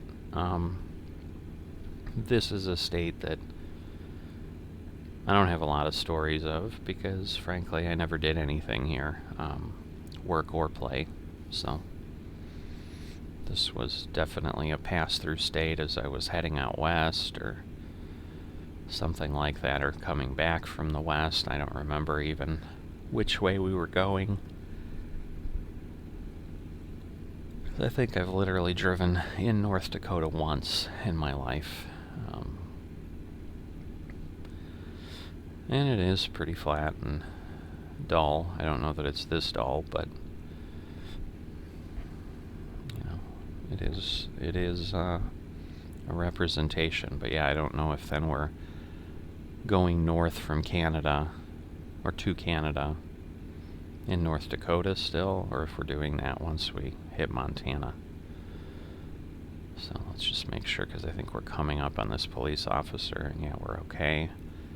Speed limit's still 75, and definitely if I can kind of stick with that, it's going to get me to move along a lot faster. We've got theoretically 7 hours till we have to rest. But obviously the sun's setting, but I'm not going to go ahead and sleep at any point soon. I mean, I'll definitely, if something comes up, I'll take a look at what the next one is, because once again, we're getting close to that 5-hour mark. We'll be there before we know it. And again, as much as I'd like to perhaps continue, I don't know that I'll always be able to. It's just that would still only be about 10 p.m. and, would mean I'm waking up at 8 a.m. and then within a day or two, I'm very quickly waking up at 2 or 3 in the morning, which has caused me to sleep twice, because first sleep cycle got us to 2:52 a.m. and I would have been driving in the dark for 4 hours, which is not the end of the world. But now as I talk about this, there we go. We've got a stop. And see, it's just a long way. So we have to get all the way to Canada. And I think I'm okay time-wise. How am I gas-wise? Yeah, I'm still at half. I got 564 miles. We'll try it. I'll probably regret it on the gas. At this point, it's too late to dive over there. So I'm committed, because Canada and or Mexico are definitely the places I have had to use the emergency fuel multiple times, because the filling stations are just too far apart. You almost have to stop at each one and top off, which is unfortunate. I mean, it shouldn't be quite that sparse, but I don't know how complex it is to model and insert a fuel station into the map each time, so I'm sure that's part of the reason that they have what they have. Is they did what they thought reasonable, but it wasn't that reasonable. So I mean, the thing is, like, the truck I had before on the last run, like when it was full, it would only go 716 miles, and so 564 miles would be like 3/4 or more full still of that. So in theory, I'm hopeful that I've got enough distance to make it, because I'm definitely going to rest at that rest stop just north of the Canadian border. But there's no gas there, or at least it didn't appear that there was. So heading into the sunset, we've got the sun starting to dip below the horizon pretty soon. In a few seconds it'll be gone. In ATS time, it doesn't take very long for the sun to go away. And then obviously we'll have some twilight time for a while before it gets really dark. The one thing I do like, at least in ATS, is it's not like it gets pitch black like it does in the real world. Certainly out here, without a lot of light pollution and a lot of things around, this could get pretty dark in the middle of the night here, but the ATS system keeps some visibility around, which is good. So it doesn't feel that bad when you're driving in the dark. Might not be quite that exciting to watch, but not that it's been super exciting to watch drive through the grass. And yeah, we do have to cross the Montana border. So if somehow you're an ATS fan but you've been under a rock, Montana is coming. It was announced as DLC after they released Wyoming, so I'm guessing the team, or some of the team, might have been rotated there. I mean, they came out with screenshots pretty quickly of stuff, so it sounds like Montana was in the works, already. So maybe they've got 3 teams working on things. And, Exit right. but it's coming. But right now we've got just what they've modeled in the coast-to-coast map, which is not a lot on a lot of these states. It's usually like one or two, 2 to 3 roads maybe. Just basically kind of creating a north, south, east, west path through the state, and that's it. Which is partially why, there's repetition on where we drive, because there's not a lot of roads up here. It looks like they've been fleshing out things down south a bit more. Obviously, we did, one of the earlier episodes where we were going through kind of the mid section of the country where they had modeled things a little bit more. But we should be fine because we got 5 hours and 17 minutes before we run out of rest time. I can't imagine it's going to take us that long to head up north through Montana here and hit the Canadian border. So, it's 9 p.m. I'm trying to remember because I think I have, I think I have time zones operating. I tend to play with that just because it makes it a little more real. So, I think it would have been closer to 10 like we had seen before, but I think we've gone from Central Time to Mountain Time as we were crossing along, traveling west here, so that's why it only tells us it's 9, but it has taken on the rest timer, we've gone from 7 hours to 5 hours, so I know it's been 2 hours of drive time in the game since we passed the last rest area. So yeah, even more so why it's valuable to have done that, because I'm sure with the time change, it might have then taken even longer for the sun to rise. I'm not sure how the engine models that, but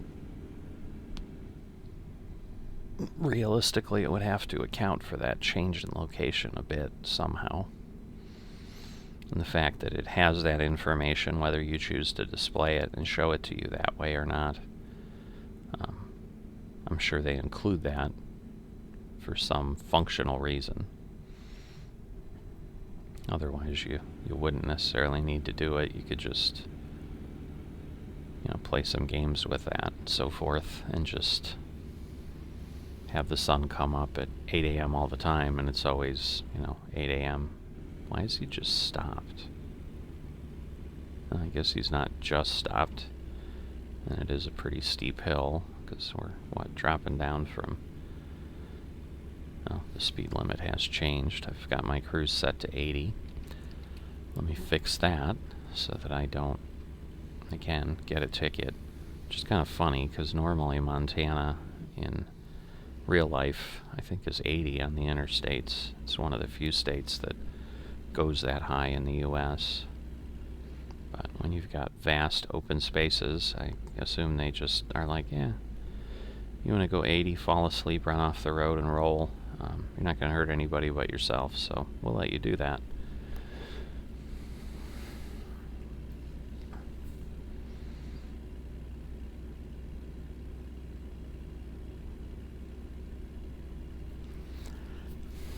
But yeah, so this gives you kind of an idea. I had 7 hours. We're now coming on to 4 hours till I need rest. So it's been 3 hours. So if I did the typical, I'm not going to start looking for a rest stop until I start getting the 2-hour warning. This is how sometimes I run too far, because, at this point, these stops are 3 hours apart, and I'm not there yet. So we'll see kind of where we end up once we finally get there. But we'll definitely pull over and rest, and then, we'll need to be looking for gas, because down to 369 miles, so we've gone about 200 miles since the last rest stop.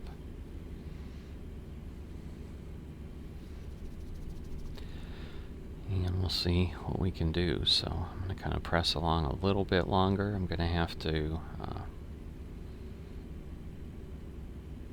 stop and go do my real life responsibilities here in a moment.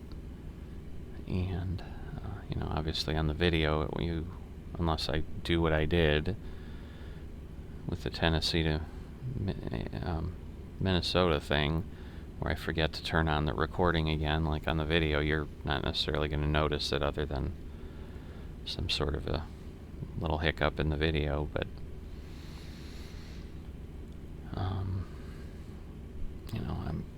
I'll go a little bit longer, and I'd certainly probably get to the rest stop.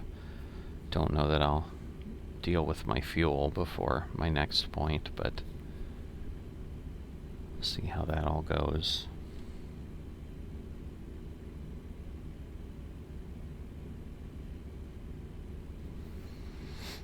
So it's definitely quiet. Again, not pitch black like by now it probably would be coming up on 10:30 out in the east end of Montana. But, it's dark enough. It certainly gives you the feeling of what it might be like. But, this is kind of, I think, normally about as dark as it gets in ATS. And there we go. We've got our rest stop coming up. 3 hours and 20 minutes. It's obviously going to tick down still pretty quickly. So, oh, that's interesting. Is it actually... Oh, it's the Canadian border, I see. So it's basically the border crossing, and then... Alright, I can't get through there then. I think I have to pull off here. And hopefully we'll get to sleep. Alright, so Saskatchewan is where we're at here. Wait a minute. Did I miss it? I swore it gave me the ding, but maybe it's just a very specific tiny area. Or was I dreaming? Because I should have hit it by now. I don't understand. I need to rest, so I can't not do this. Come on. Alright. So, I don't know. I swear it dinged, but it wasn't letting me do it, and then it wouldn't let me back into it again. But either way, it's done now. Now we'll be in the wilds of Canada. So, yeah, we can only go 62, so I need to slow down 5 more miles an hour. Oh, this might speed us up a bit. It does, alright. So that actually gives us... That's actually pretty good. So I'm going to go at 80, which might be too fast. I know you can go 5 over. I don't know that you can go 6 over without getting a ticket. So we may find out. So at this point, let me take a quick look, because... Alright, so in Regina, I think that's how you say it.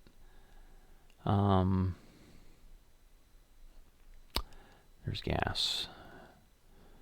So, yeah, I'll go ahead and do that. And then I think that's where I'll call it for now. Hopefully within 10 minutes I'll be there. And, we'll be in pretty good shape, so... Telling me an hour and 20 minutes still to go. A little under 1,400 miles. So it's still a pretty long trip. So I'm going to be curious. I mean, I have been pleasantly surprised, and this is what I was hoping for and looking for, is I have been able to get slightly longer and longer trips each time. So far I haven't had to select something shorter than what I've done in the previous episode. Obviously, at some point, that's going to cease.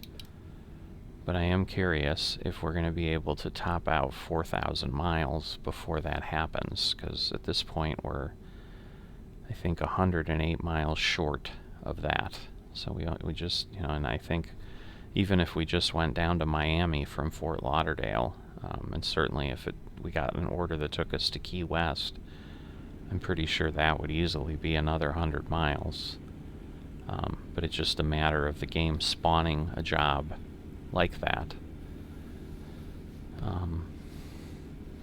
But I don't think, now that I'm kind of seeing how things are fleshing out, I don't think we're ever going to have a job that's over 5,000 miles. Which it is what it is, and again, that would be really, really long, and unfortunately, might take me a substantial amount of effort to get through, because with something like that, if it truly starts taking me 7-8 hours, it might be split up in such a way that, like, you wouldn't see an episode for 3 weeks or something, which I do think is about how long we went between episodes, I think 6 and 7, the previous 2 episodes. I think this is going to be episode 8. But obviously I got this one done a little quicker. I think it's within a week. And I shouldn't say got done, because I'm assuming I'm going to get done in the next day or two, and then be able to start packaging it up and getting it ready for publishing. But something may come up, and suddenly, I may be waiting a week to finish this up, but that's not the goal right now. I mean, my hope is, given that I just have an hour, I'm hoping I have enough time later today. Alright, well, at this point, my problem is it dropped to 69, and I'm still going 80, so I was going substantially faster. And this is part of the problem, too, with Canada and Mexico. The speeds change pretty frequently. So you definitely need to be paying attention to that. I think this is, we're getting close to Regina here, but I need to go up around that loop and then head up a little bit more. But yeah, we have 223 miles, so it's certainly not going to be that far before we get to the gas station, so we'll be good. We might be below 200, but that's alright.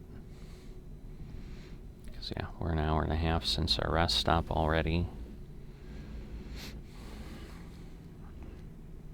Get ready to exit left. Why are they all slowing down? Because it's not like we're getting out on a plain road, at least not that I'm aware of, but clearly the AI merging was having a little bit of fun. Now I do need to exit right here right away, so I don't want to move over too far. Oh goodness. Does this thing... Let's see, if I turn my signal on, it might stop everybody, and... Because, I don't know if before the next exit the lane ends might be what's happening. Yeah, I guess so. If I knew that, I could have dove over, saved myself a little bit of time, but it's alright. Because, these two are doing the same thing I am. Exit right.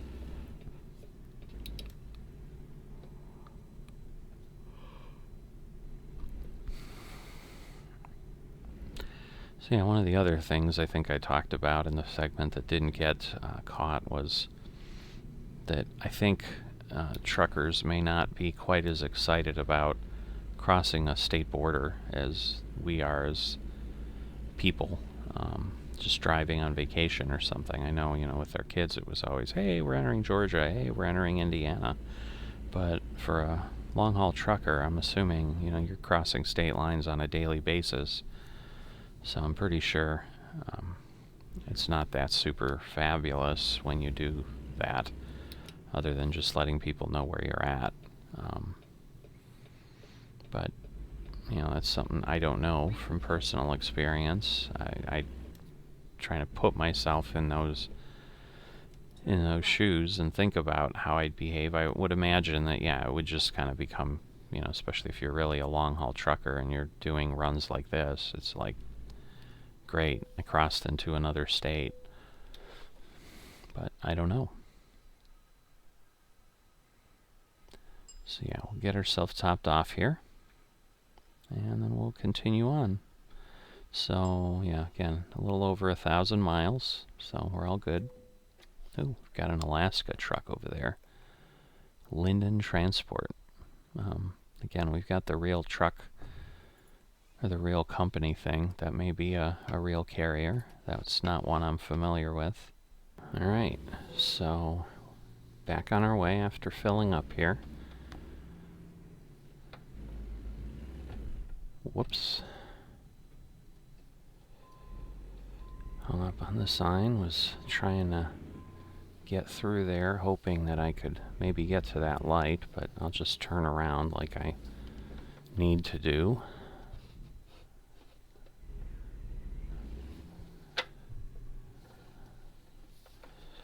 Oh boy, this is going to be a little more challenging. Hopefully I don't have any traffic.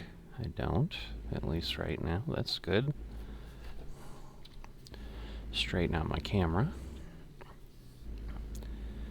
Alright, so we'll head back. Ready to turn right. Turn right.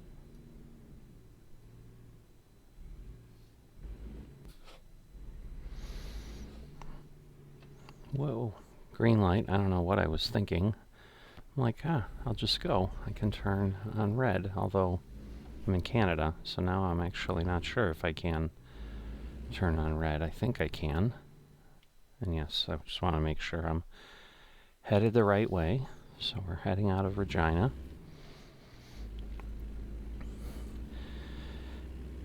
And we've got, as of this morning, or at this point in time, 1,276 miles. And about an hour and 15 minutes. So we'll see how that will go.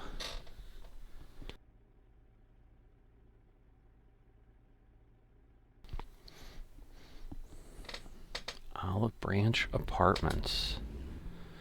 Very exciting.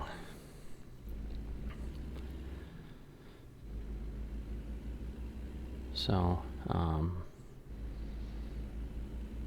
you know, we're shifted another day again in real life. So any hiccups or whatever jumping around, there were some controller setup issues. For some reason my wheel was like at a 30-degree angle on the screen when it was straight here. So not quite sure what was happening there, but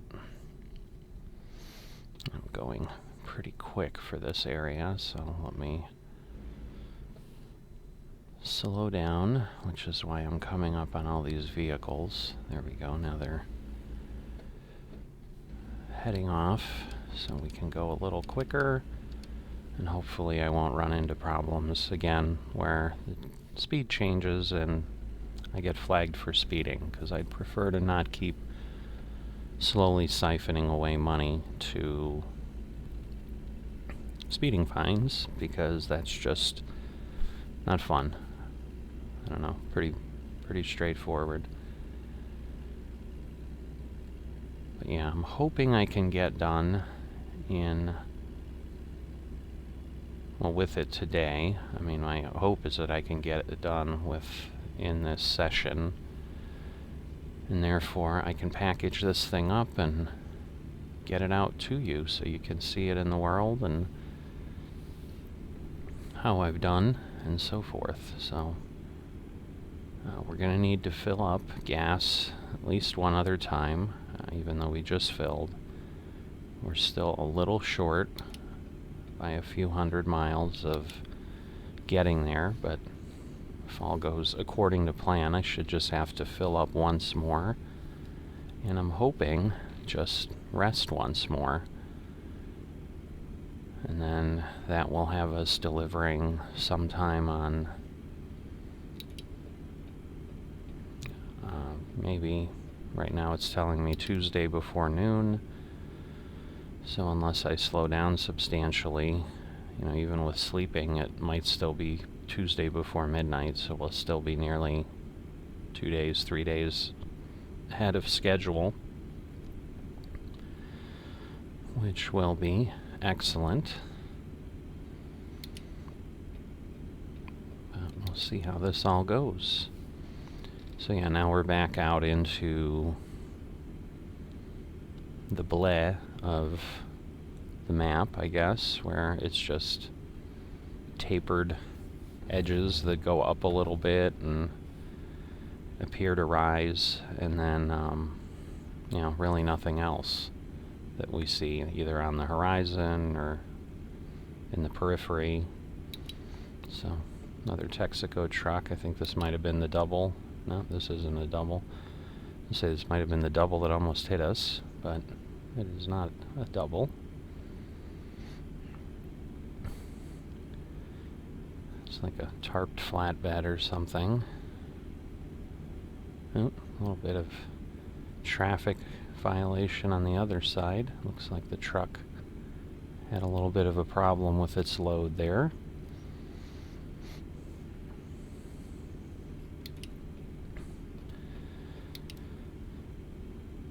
So I think we're still headed, and my compass is telling me we're headed straight north, so at this point we're not obviously making any progress to the west, which is what we need to ultimately do, but we've got to go a little ways up in Canada here.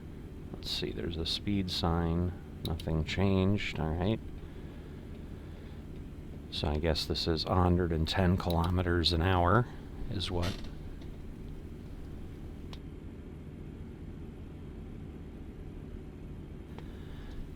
this translates into. So we'll keep heading along, and it's going to be kind of dull, I would imagine, at this point from a scenery standpoint. But hopefully we've got, 10 hours till I have to rest. So for the most part, other than obviously when we get to the evening and run a little later so that we're not getting up too early, we've got enough time. And yeah, it's going to be close, but I should certainly, with pushing it a bit, be able to do it, because it's telling me 22 hours and 42 minutes till I arrive. And you know, obviously, once I rest, I can drive for 14 hours, so as long as I pretty much almost max this out, the 10 hours I've got left, then I should be okay to make it without resting again. Let's see. Okay, we actually do want to do that. I'm wondering if I'm going to do the same thing I did near Chicago here, because I really don't have a reason I need to get off at Saskatoon. I can go a couple exits up and then head over and probably just avoid all the intersections and potential stoplights and so forth. So I'm going to go ahead and do that. I'm sure it's going to confuse her a bit. So we'll see what that turns into once she fixes herself. So yeah, according to this, I added almost 10 miles to my trip, but if I'm doing it at speed here, I don't know that it's going to be any substantial amount of time. I really hope this guy starts moving. Don't use my horn too often, but my impatience level. Although I need to tuck in behind this Range Rover and exit here, so this is as far as I can go. And then we'll turn, and yeah, we're already below the miles we would have been at had we stayed the other way. And obviously, as you know, we're going to join up to the road network once we get to the next intersection there, where we were going to be anyway. So just, yeah, we added a few miles, but I'm guessing we saved a couple minutes in real time by doing what we did, because we'd invariably be stuck at traffic lights in Saskatoon. Alright, so we're going to turn right here. So just a quick jigger over to the next road. There's a truck coming, but should be able to get in before him. At least this one has some trees.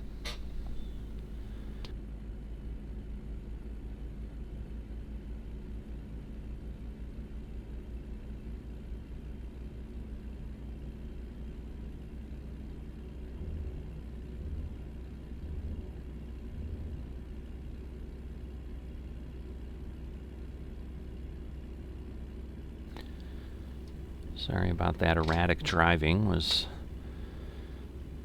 taking a drink and kind of had one hand on the mute button and the other hand on holding my cup, and suddenly the turn I started drifting some, so sorry about that. But we're good now, and we should be heading off to the west finally, is what the compass tells me.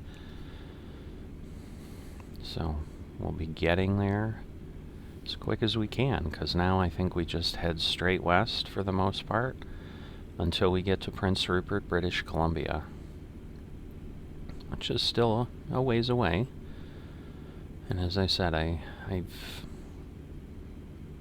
not really been in Canada a lot. I just recently made a trip to Niagara Falls for the first time ever.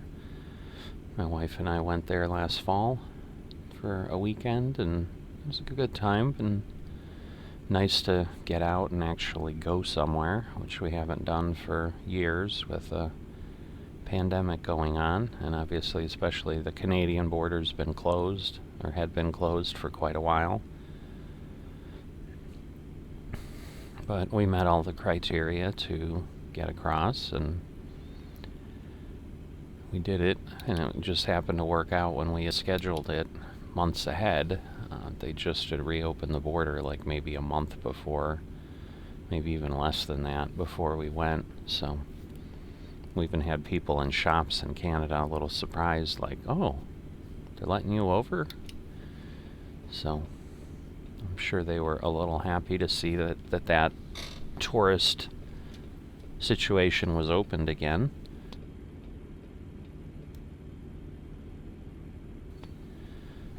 I'm sure that helps their economy, just as it would help any economy area. All right, FedEx double.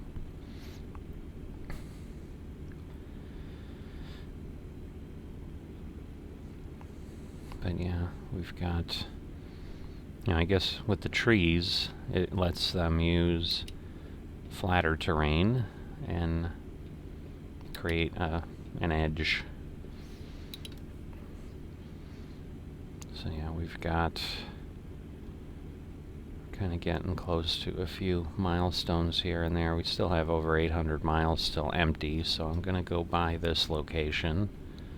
No reason to stop and top off here, because frankly I think we'd still be short even if I drove it nearly to empty, and I don't want to be playing anything that close to the vest, because the likelihood is I'm going to need some fuel to park, and in any event, it's too early to stop. I don't need to rest. I don't need to get fuel. Go straight on. I was going to look, but that intersection doesn't go anywhere, so clearly I am just going straight on.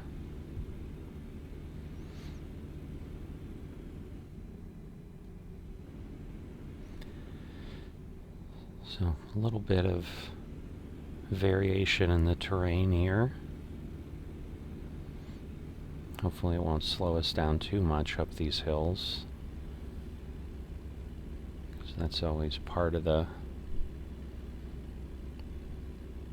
timing. But we've gone below 11 a.m. on Tuesday now, because normally if you're going at speed you cut some time off the delivery, but yeah, now we've slowed down enough that it's going back up again. So be good to accelerate.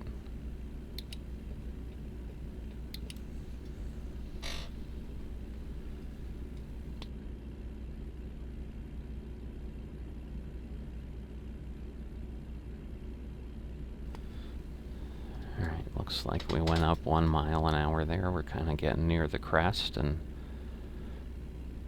maybe finally able to speed up. So yeah, here we go. Looks like we're moving along. So get ourselves back up to 75. Lloydminster is where we're headed. So no familiarity with Canada, certainly not this area. I think Alberta's out here somewhere. I don't know if we go through it or if it's to the east of us and we're heading away from it. So there's Calgary in Alberta, which has the Calgary Stampede, which is a huge rodeo, and I know about that from news reports or other things.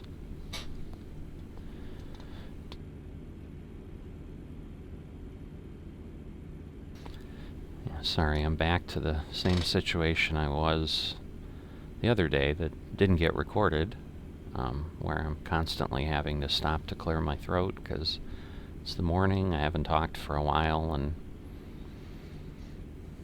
just kind of how it works with me is if I start to try to talk, I've got some stuff to clear out, so I keep muting the microphone and pausing.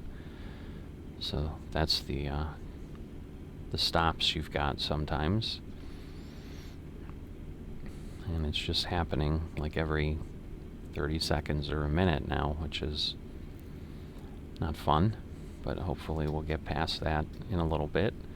Alright, looks like we're coming up on some kind of habitation here. I see Staples, fuel station. Ah, it's Lloydminster.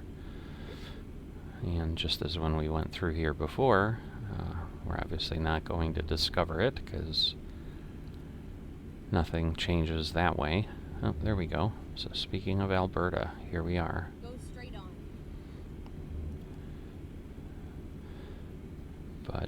And then I think that's it. So I think it's Saskatchewan, Alberta, and then British Columbia. So at this point, we're less than an hour in time. We're less than 1,000 miles in distance. We're down to under 19 hours till we get there. About 7 hours till we need to rest.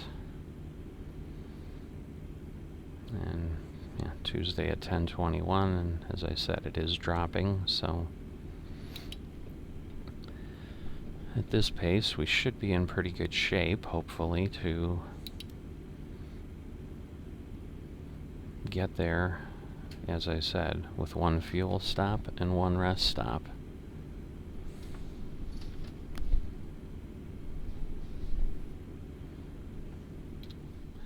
Nova, get out of there.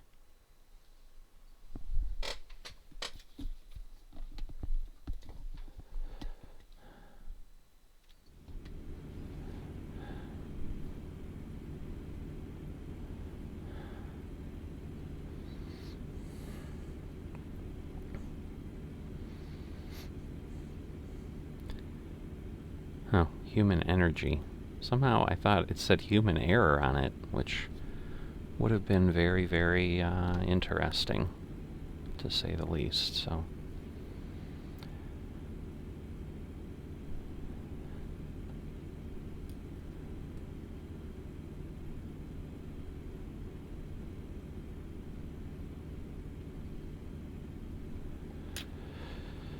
alright. I think I'll just stay in the left lane here. I'm closing on these guys pretty quickly, so I'll move over and then I'll just have to move over again. It's not as if I'm going below the speed limit or anything, so I'm just going to leave myself on this route.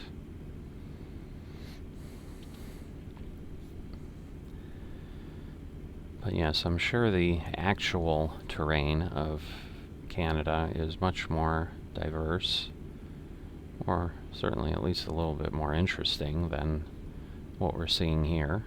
Obviously it looks the same here in Alberta than it did in Saskatchewan, but we can only traverse what we've been given on the map, as I've said before. And so we'll just keep on driving some sort of intersection, but I think it's just one of those to just break from the monotony of a road. Yeah, an intersection to nowhere. Kind of we used to have back in, I don't even remember what presidential election it was now, but I think 2008 when John McCain was running with Sarah Palin, might have been 2012.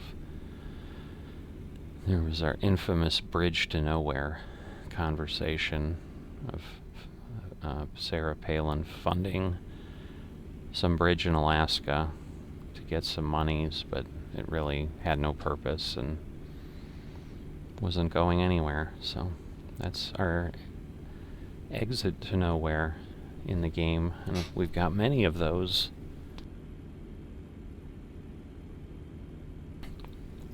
But at least here it's not the result of potentially corrupt politicians, it's the result of map makers' diversity. So there's something weird going on with the sound in my, with what I'm hearing. I'm hoping your sound's a little clearer. It's like the engine was not fully cutting in and out, but there was like a little bit of a background noise thing there. Way station. Oh, green light. So we can bypass it. That's always a nice thing when we're going at speeds like this, because we can continue to chew up the miles pretty quickly. Although that does appear to be one of the things in this area of the map too. I think I did recall that somehow the miles don't seem to go down as quickly. But if we're back down in the States and we kind of think where we were, we headed up basically on the east side of Montana. They're all slowing down, so I better keep an eye on my speed, because I don't know if there's it just might be that there's a lot of traffic. But, so we were on the east side of Montana, so to basically get all the way to the west coast of the U.S., we'd have to go through Montana, a little bit of Idaho. It's pretty thin up there, but we'd still have to pass through it, and then Washington State. And I do think this area, British Columbia, is a little further west than the west coast goes on the U.S., because Canada kind of flares out a little bit to the northwest, if I recall my geography accurately. Go straight on. Alright, so I think we just stay on here. This, I think, is Calgary? No, Edmonton. Okay. Yeah, I'm not sure if we ever went through Calgary on this or not, but obviously a relatively busy city. Fuel's about halfway with what we have now.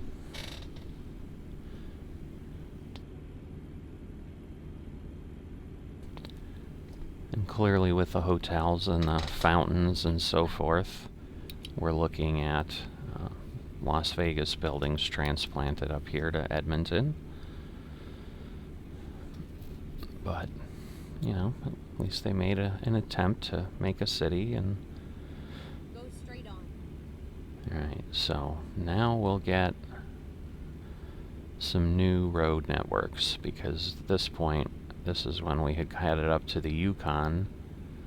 And oh boy, it was a little sharper than I liked for that speed, but luckily we didn't either roll the truck or crash it in some other way. That was a little interesting. And we've got another way station. Wow. Well, we get to bypass this one too.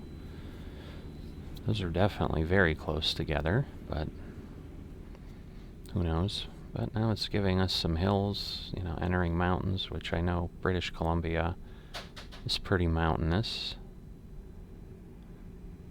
So I know another area of town that I'm familiar with that I guess is pretty popular to travel to is Banff.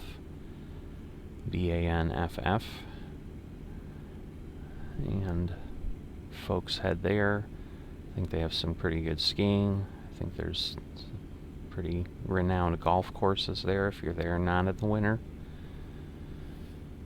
So definitely,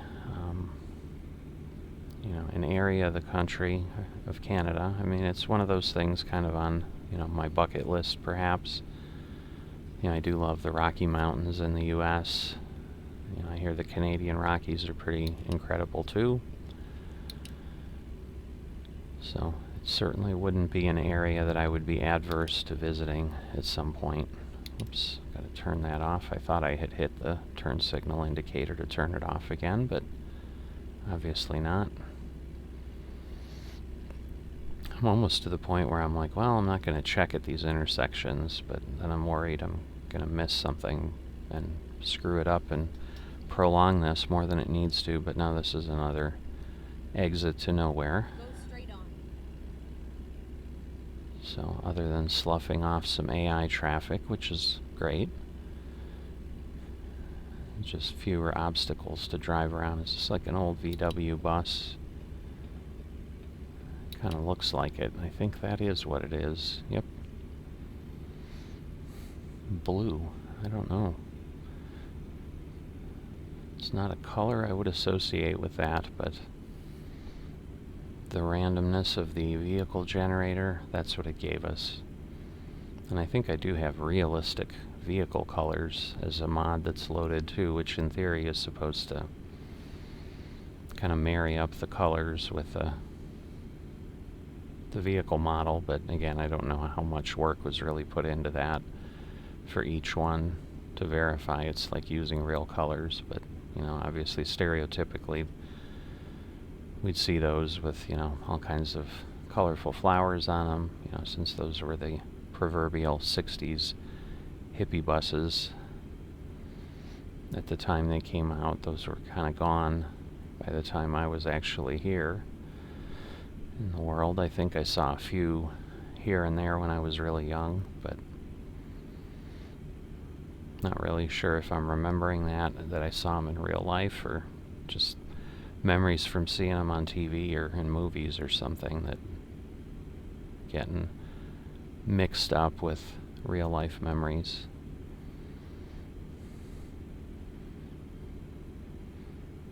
Yeah, I do tend to see like different trucks in like Canada and Mexico, different companies, and so I'm wondering if the mod actually does change things. Because we did see Linden Transport, I think, down in the US, but obviously heading up to Alaska, it certainly would be here in Canada. And this would be a realistic way for it to be going, where you head over to the west and then continue up north quite a ways. So I did see there was an Alaska map at some point. I just don't know if it would integrate, and at this point I don't know that I want to risk causing myself a problem. It's not like we don't have enough places to go, but I just don't know if it would connect down to here or if it's really just kind of self-contained and I'd have to be up there.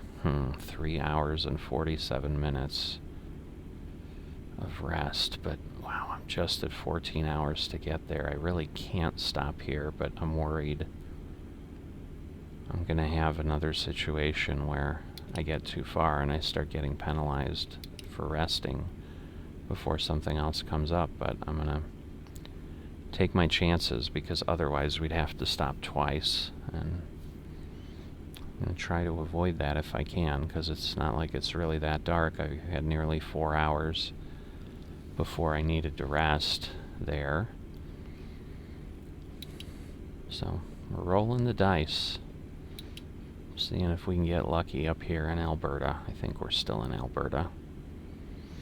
A little over 700 miles to go, so we've still got a good amount of road to eat up beneath our wheels.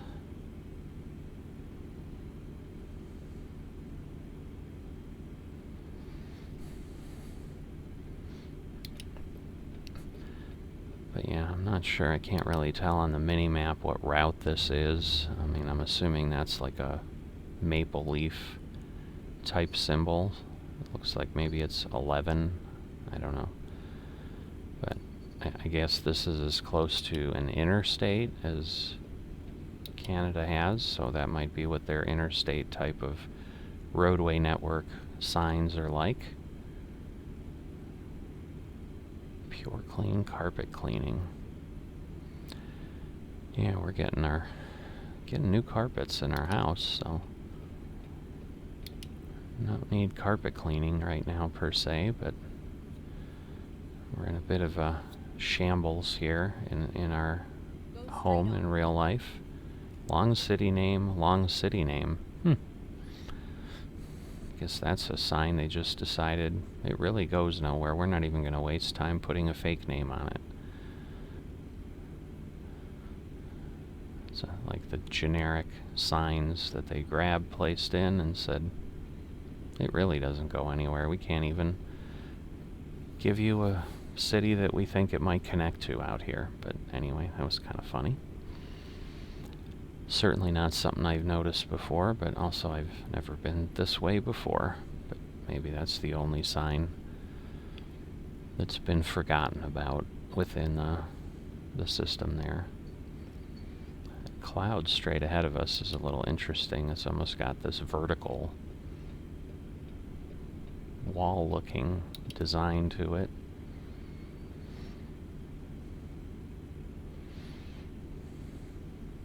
Not sure how that'll lay out. Alright, so we're now 3 hours till we need rest. So we've gone another hour in. I mean, at this point, yes, if something were to show up, I would be open. I don't know that I want to, like, exit here and go to Jasper, though. I'm just worried if I don't. Because I think what I figured out is if you can do things, they tend to be like, well, you know, I gave you the opportunity. Question is, can I get there? I'm going to chance it. It's going to be close if not, because, I mean, I'm still at over 2.5 hours. Let me make sure I know where I'm going here. Alright, so I do need to go on the, basically the opposite side there. It's actually the only exit it gives me, so. Exit right. Ooh, slow down. It's a sharper turn, and with 2 guardrails, I've really got very little room for error, and if I hit those, I'd undoubtedly do something that would cause me to need a repair at least, and waste time going to a a repair shop. Alright.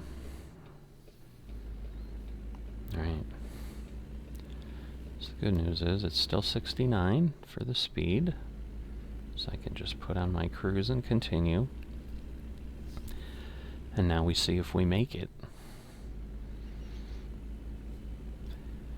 Still over 2 hours, so you know, and distance-wise, we've got 400 miles of fuel, so I don't think we have any danger. And the benefit there is definitely that I have both at that same location, fuel and rest.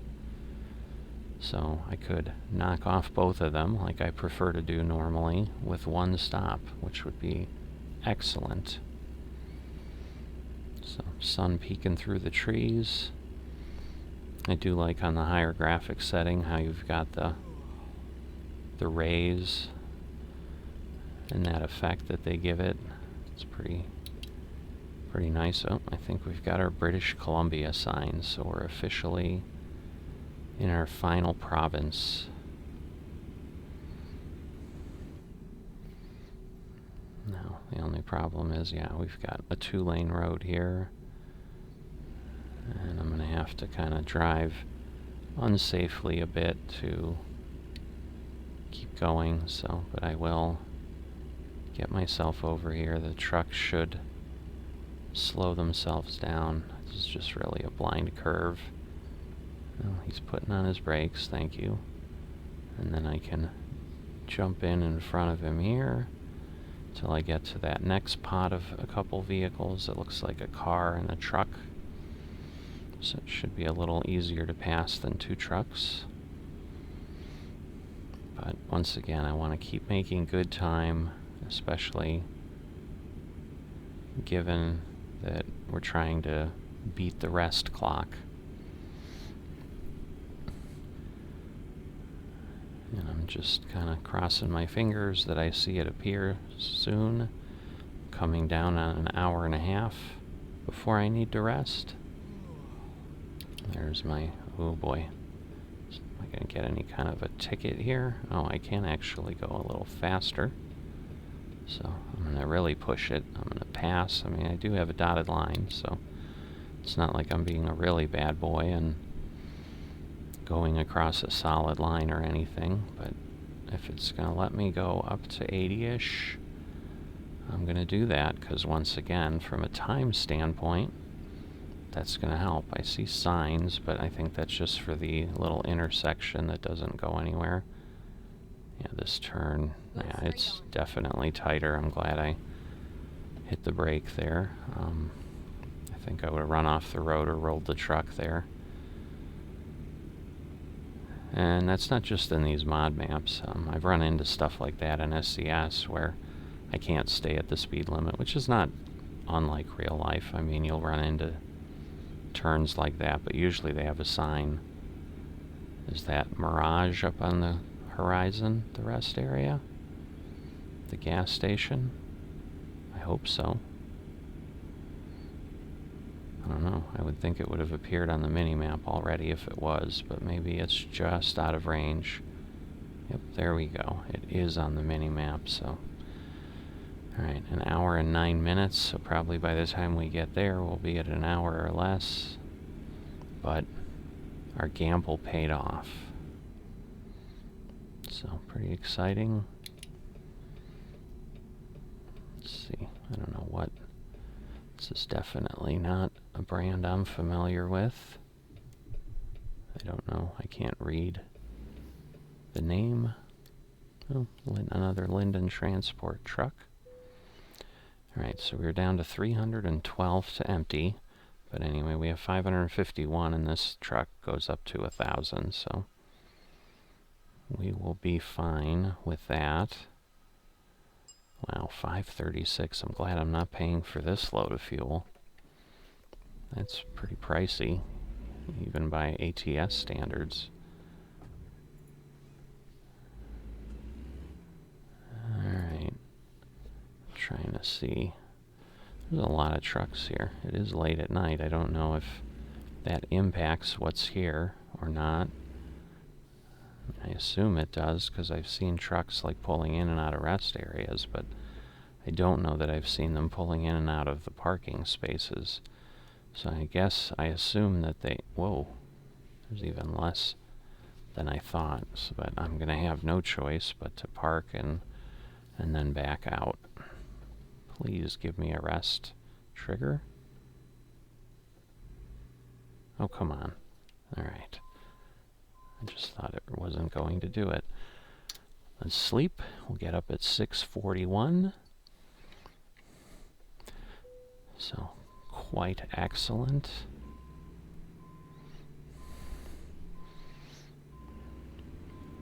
Alright, 31 minutes of real time, it's telling me, and 10 hours and 29 minutes of game time. And we have 14 hours, just under, till we need to rest. So we've got enough buffer either way, unless I do something wrong and drive poorly and crash. Okay, that truck is pulling away. Nobody's coming that way.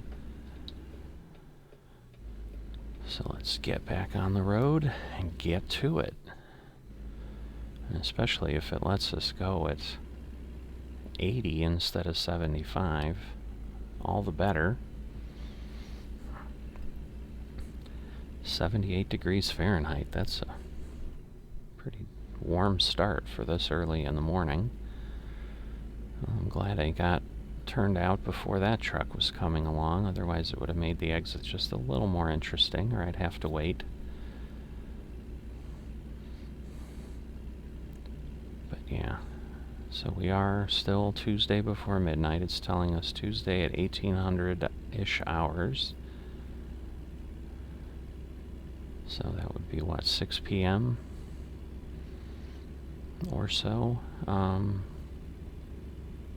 So that's what we're targeting, and obviously it's likely to drop down a little bit, depending on how many cities it routes us through and so forth. But right now it's kind of staying at the same time, but we're finally, now it's dropping a little bit, dropped a minute, because now, we're finally getting to the point where we are technically over the speed limit, so that would help us even more. But even going at the speed limit, it tends to drop us down a bit.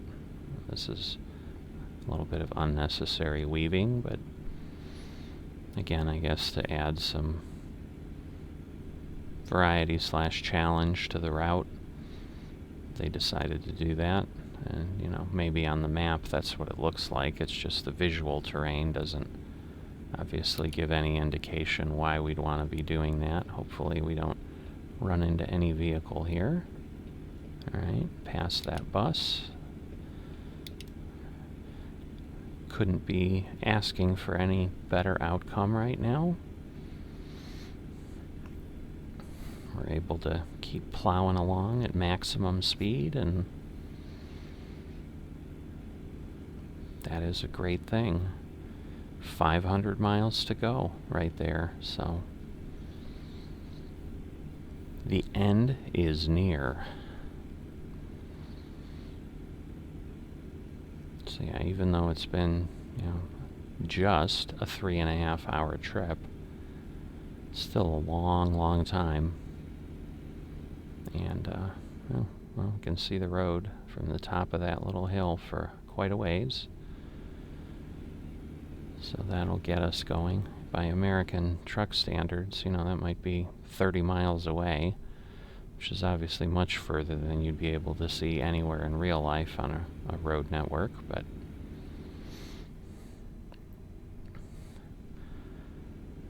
we'll keep on keeping on.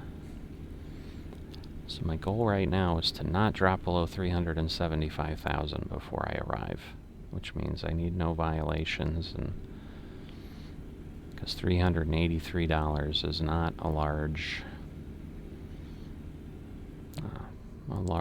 margin of error.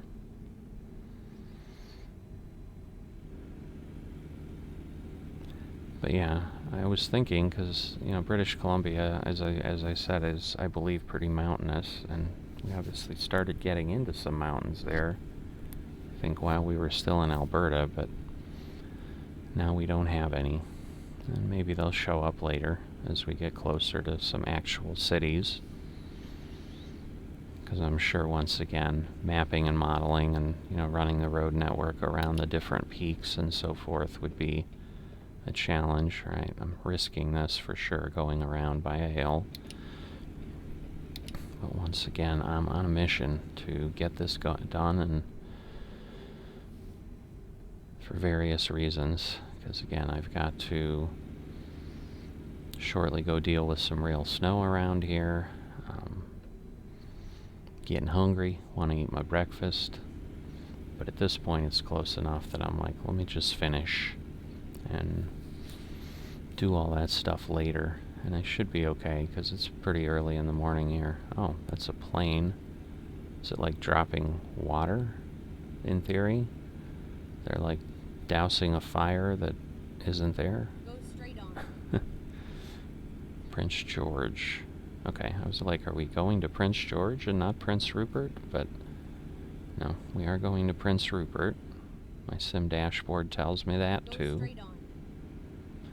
Just got to be careful here that I don't have any kind of an issue and again run off the road. Just verify I'm in good shape.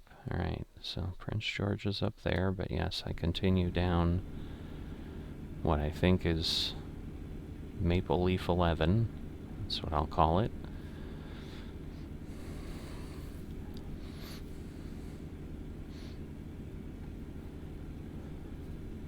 But yeah, I think if this was like officially modeled by SCS, this would probably be all mountainous terrain and so forth, so. But those are obviously a lot more challenging to create and then drive, obviously. We wouldn't be going 70 or 80 miles an hour through those, although the speed limit in Montana is that, so. Well, that car even passed what looks like a school bus here. Want to be careful when we do that. We definitely don't want to suddenly have to cut over and put a busload of children in danger.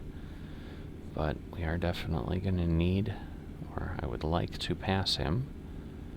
So just waiting a little bit longer just to make sure I'm not seeing anything. Alright, I think we're good. Bus looks empty anyway, so didn't see any little kids' heads in there.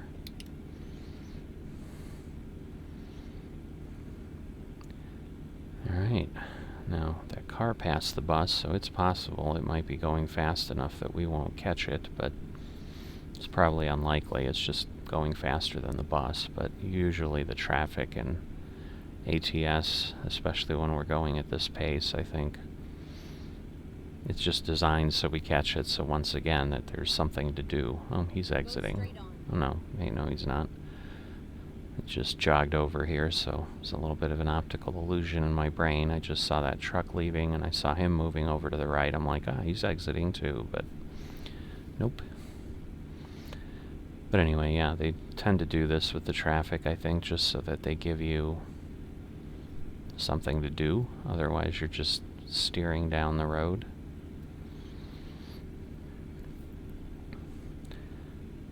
Alright, we're coming up on 350 miles. Not quite there yet, but getting close.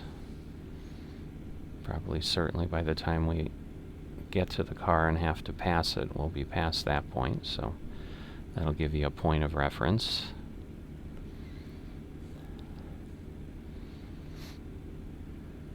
And we're dropping down time-wise to just under 1700. It's kind of flittering right there at 1700 right now, which is 5 p.m. So that'll give you a bit of an idea. So it might be like 4 p.m. or 3:30, I think, is probably the best we can hope for, assuming we keep moving along at the current pace. But either way, it'll be kind of around the early dinner hour, let's say. It's kind of what it appears that we're trending toward right now. We've got the car and then 2 trucks. And this looks like a relatively sharp turn. This is what kind of a turn that I got blown away on the Yukon. I'm certainly not going to try to pass this car and make even a tighter turn here. Yeah, I'm glad I did that, because yeah, I would have absolutely gone flying off the road there. Alright, flatbed, low boy with a tractor. Oh boy, I'm really pushing my luck here. Can't see anything. Don't want to get too close and hit him, but I don't want to run off the road. I don't know. You can call it skillful driving or stupid driving. Again, this looks pretty sharp. I'm going to slow down. I might be being a little overly cautious, but it's kind of exactly what I did on the road up to Yukon, where I was down at the end and I was pressing it, and then I rolled the truck and had to get towed for repairs. And at this point, I think it would like take us back to Prince George. So just want to avoid anything like that.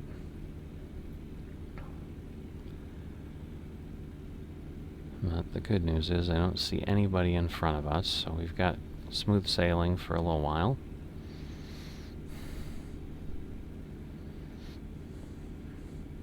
And glad that kind of 2-3 cars of traffic that just passed us were not where we were at, where we needed to pass. So we're getting some nice blessings as we move along here. All right, I think is a car we're coming up on. I apologize, there's just nothing else to talk about but the traffic. The trees and the terrain have been the same for hundreds and hundreds and hundreds of miles. So,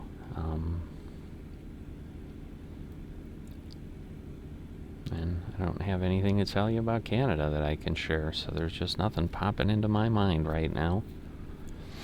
I mean, I suppose we can talk about the real world a bit. We got hit in the last 24 hours plus, slightly more than 24 hours, because I think it started like early afternoon yesterday, or not yesterday, on Wednesday. So actually it's definitely more than 24 hours. What am I thinking? Today's Friday, and we're supposed to get like a foot or more. Not entirely sure we did that, but I will know when I go out and deal with this snow. They did say it was going to be heavy packing snow, so it probably will have compressed itself down a bit, but it just seems when we look at it, oh, there's a car coming from the other direction. Alright, we're going to do a no-no, but stomping on the brake and falling behind him is almost more dangerous at that point. And oh, look at that, Houston. Had no idea there was a town by that name in British Columbia. Again, I don't know if they say it the same way that they do in Texas, but that might be something to visit in the future. So we're going northwest. Now we're heading north, according to my compass. So that was like, you can see, I mean, we're like coming right back on the road. Looks like we've got a bit of a crash or some sort of a incident there. Oh yes, 2 cars that decided they really didn't like each other. Oh, that is entirely like a horseshoe. There must be, if the road really goes that way in British Columbia, that must be some mountain or something that you're going around, that they're squeezing in between. I also assume there'd probably be a river here then, but so either way, we're obviously going to need to stay on the road, because that's what you do with a truck, and follow it wherever it goes to get us there. But yeah, it looks like, just that quick look at the map, as the crow flies, it looks like it would be significantly shorter direction, because right now we're basically kind of going like an oscilloscope to some degree, big up and down wave to get through this segment of the country. Alright, we're at 200 miles, 12 minutes. We are definitely in the home stretch here. So let's keep it clean, save our $383.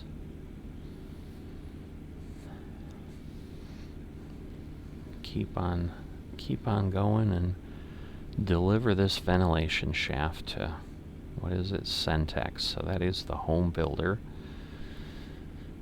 So maybe it's going to be a new development or something that we'll be putting it into. But we'll see what it looks like when we get there. But I wouldn't be surprised if we see no other cities or anything between here and Prince Rupert. Definitely is nice that we were given a truck with a larger fuel tank. That's usually something I do, I don't necessarily get the largest engine. I do try to kind of do a trade-off between, the ability to not have ridiculously poor gas mileage, but the ability to do any kind of heavy haul or special transport that I might choose to do if I'm an owner-operator.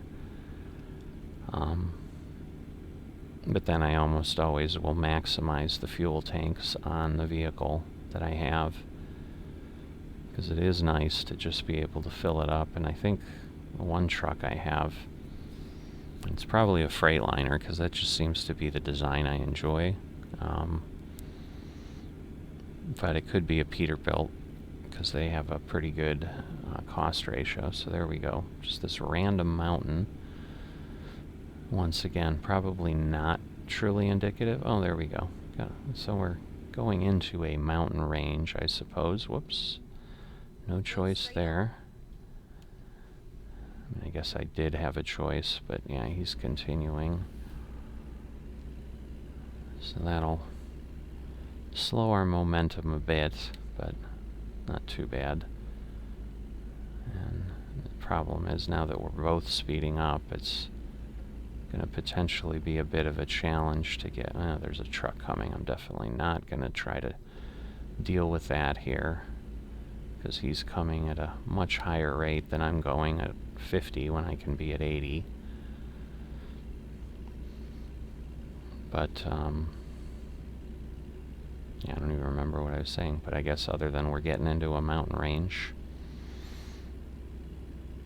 So I think I was saying it's a little more indicative of the reality of British Columbia a bit. But when it was just the one peak, I was like, well, that's not accurate. It's going to be a whole mountain range. But now we have a bit of the mountain range occurring. Alright, I'm going to try this now. And hopefully we'll get his brake lights shortly, because we'll hit whatever trigger point that is. There we go. And then we can go by him, because, yeah, I mean, we're almost up to 80, so he was moving along at a pretty good clip, too.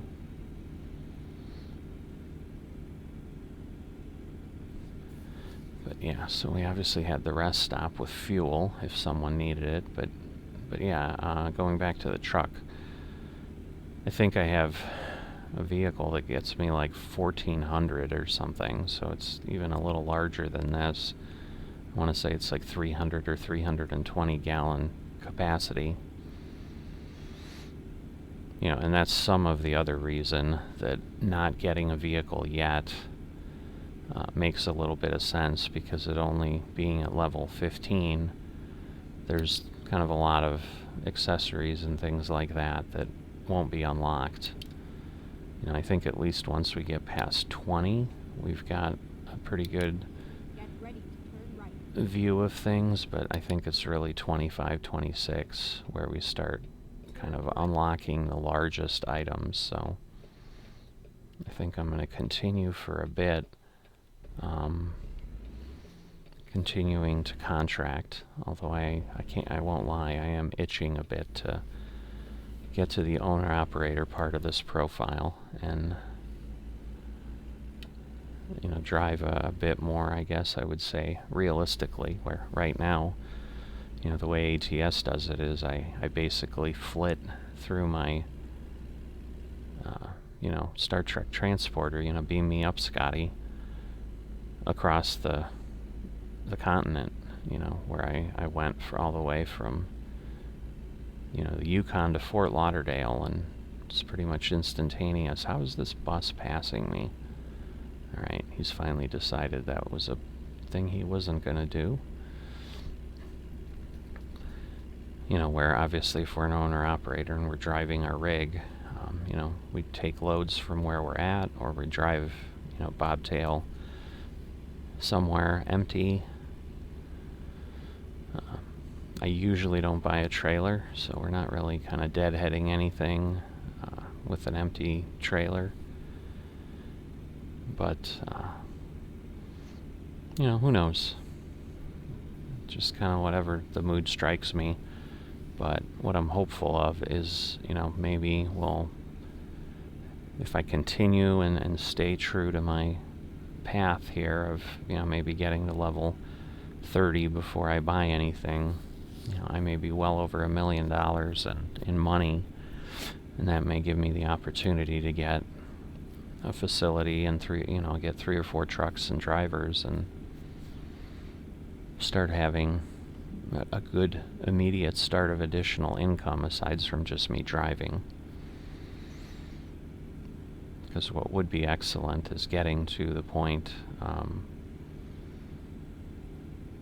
again, where I'm at kind of my longest profile that I've played myself, where I've got, I think I'm coming up on 100 drivers, and so it's like literally every 10-15 minutes somebody's crawling across the ticker as having arrived, and it's almost like, if we had the cash register sound, it's just like all we'd hear is ka-ching, ka-ching, ka-ching. So but then it's just almost like stupid money at that point, because it's just coming in so much faster than it's going out.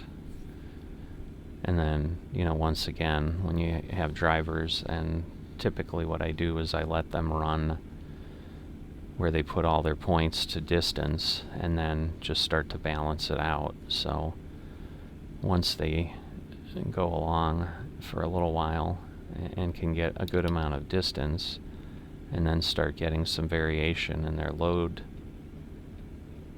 options,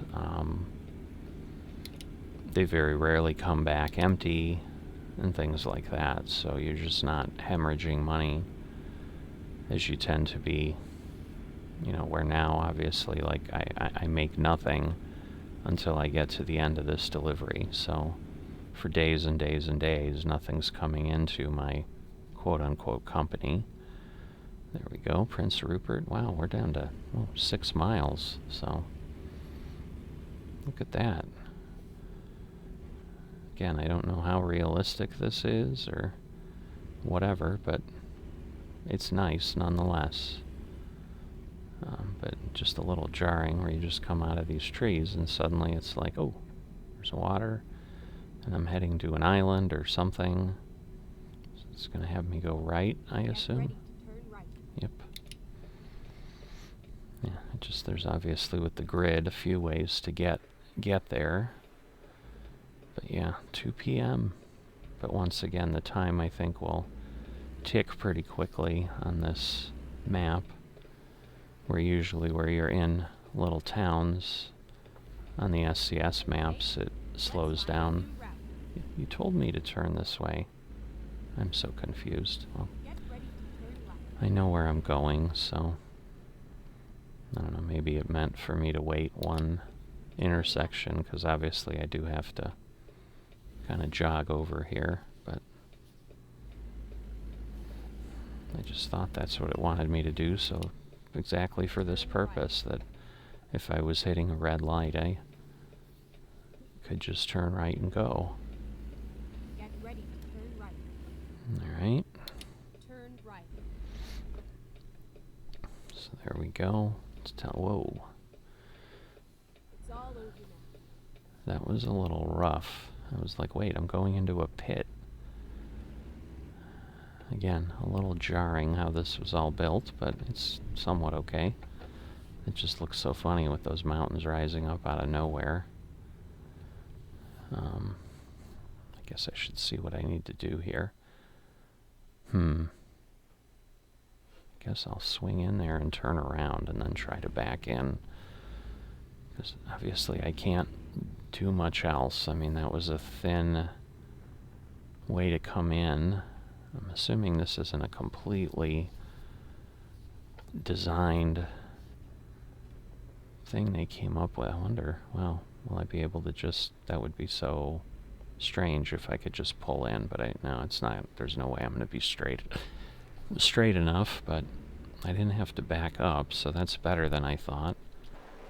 Alright, let me head out here. Alright, yeah, I could tell the wheel was giving me a little bit of a problem there. What is happening?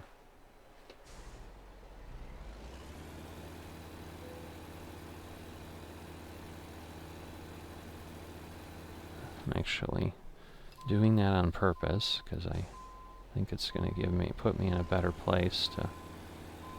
Okay, well now I shouldn't be that stuck. Come on. I know I pulled myself up on that ledge a bit, but let's be real. Alright, well, I'll be able to get in there. I just may need to play some games, but I think this will get me here in one shot. So, not as bad as it looked, but... So I'm guessing we're not going to get a whole lot of great points here for this effort. But let's take a look and see what reward we get. We know the money will be around 104,000, almost 4,000 miles when it's all said and done. So didn't quite break 8,000 XP, but once again, I think we went up 2 levels. We didn't go up 3, but you know, because at this point we're at multiple thousands, but not a bad result. So now we can finish.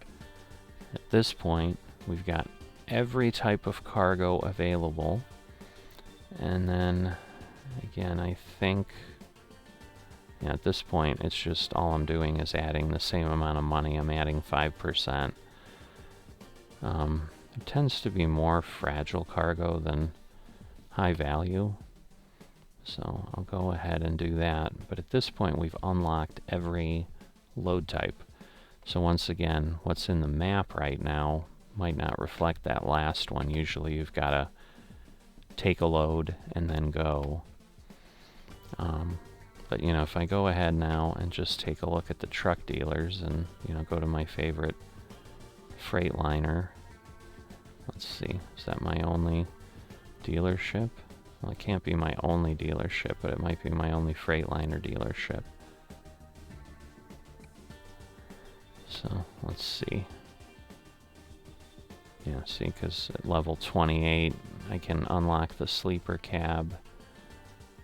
So yeah, level 28 looks like where I get the most. But let's say, even if I'm doing that, you know, as far as engine types and so forth, see, like I've got so many things still locked.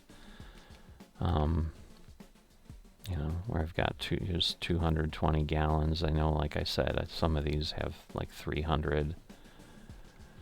And then I'm sure engine-wise, well, amazingly, engine-wise, it looks like we have all the engine types unlocked. So, you know, I tend to do... Why is the heavy cargo so poor on these? I wonder if it's because of the frame. Oh, it's probably the gearbox. Yeah, there we go, that helps. Because, yeah, usually I'll do the 18 speed, and that's probably the one I do, so I don't know that I need to get to level 20, but as you can tell, you know, basically level 20 for sure. You know, and then this is where, as I said, 25 that we need to get to unlock all of the options.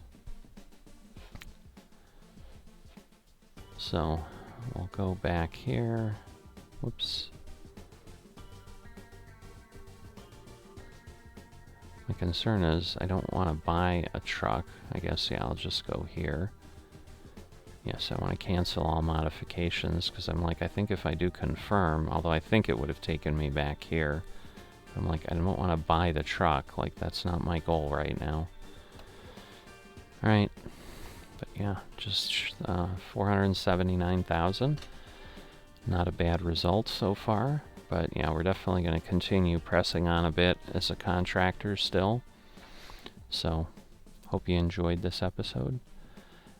As always, I'll ask you, please subscribe. Please like the video if you've enjoyed it. And I will see you next time.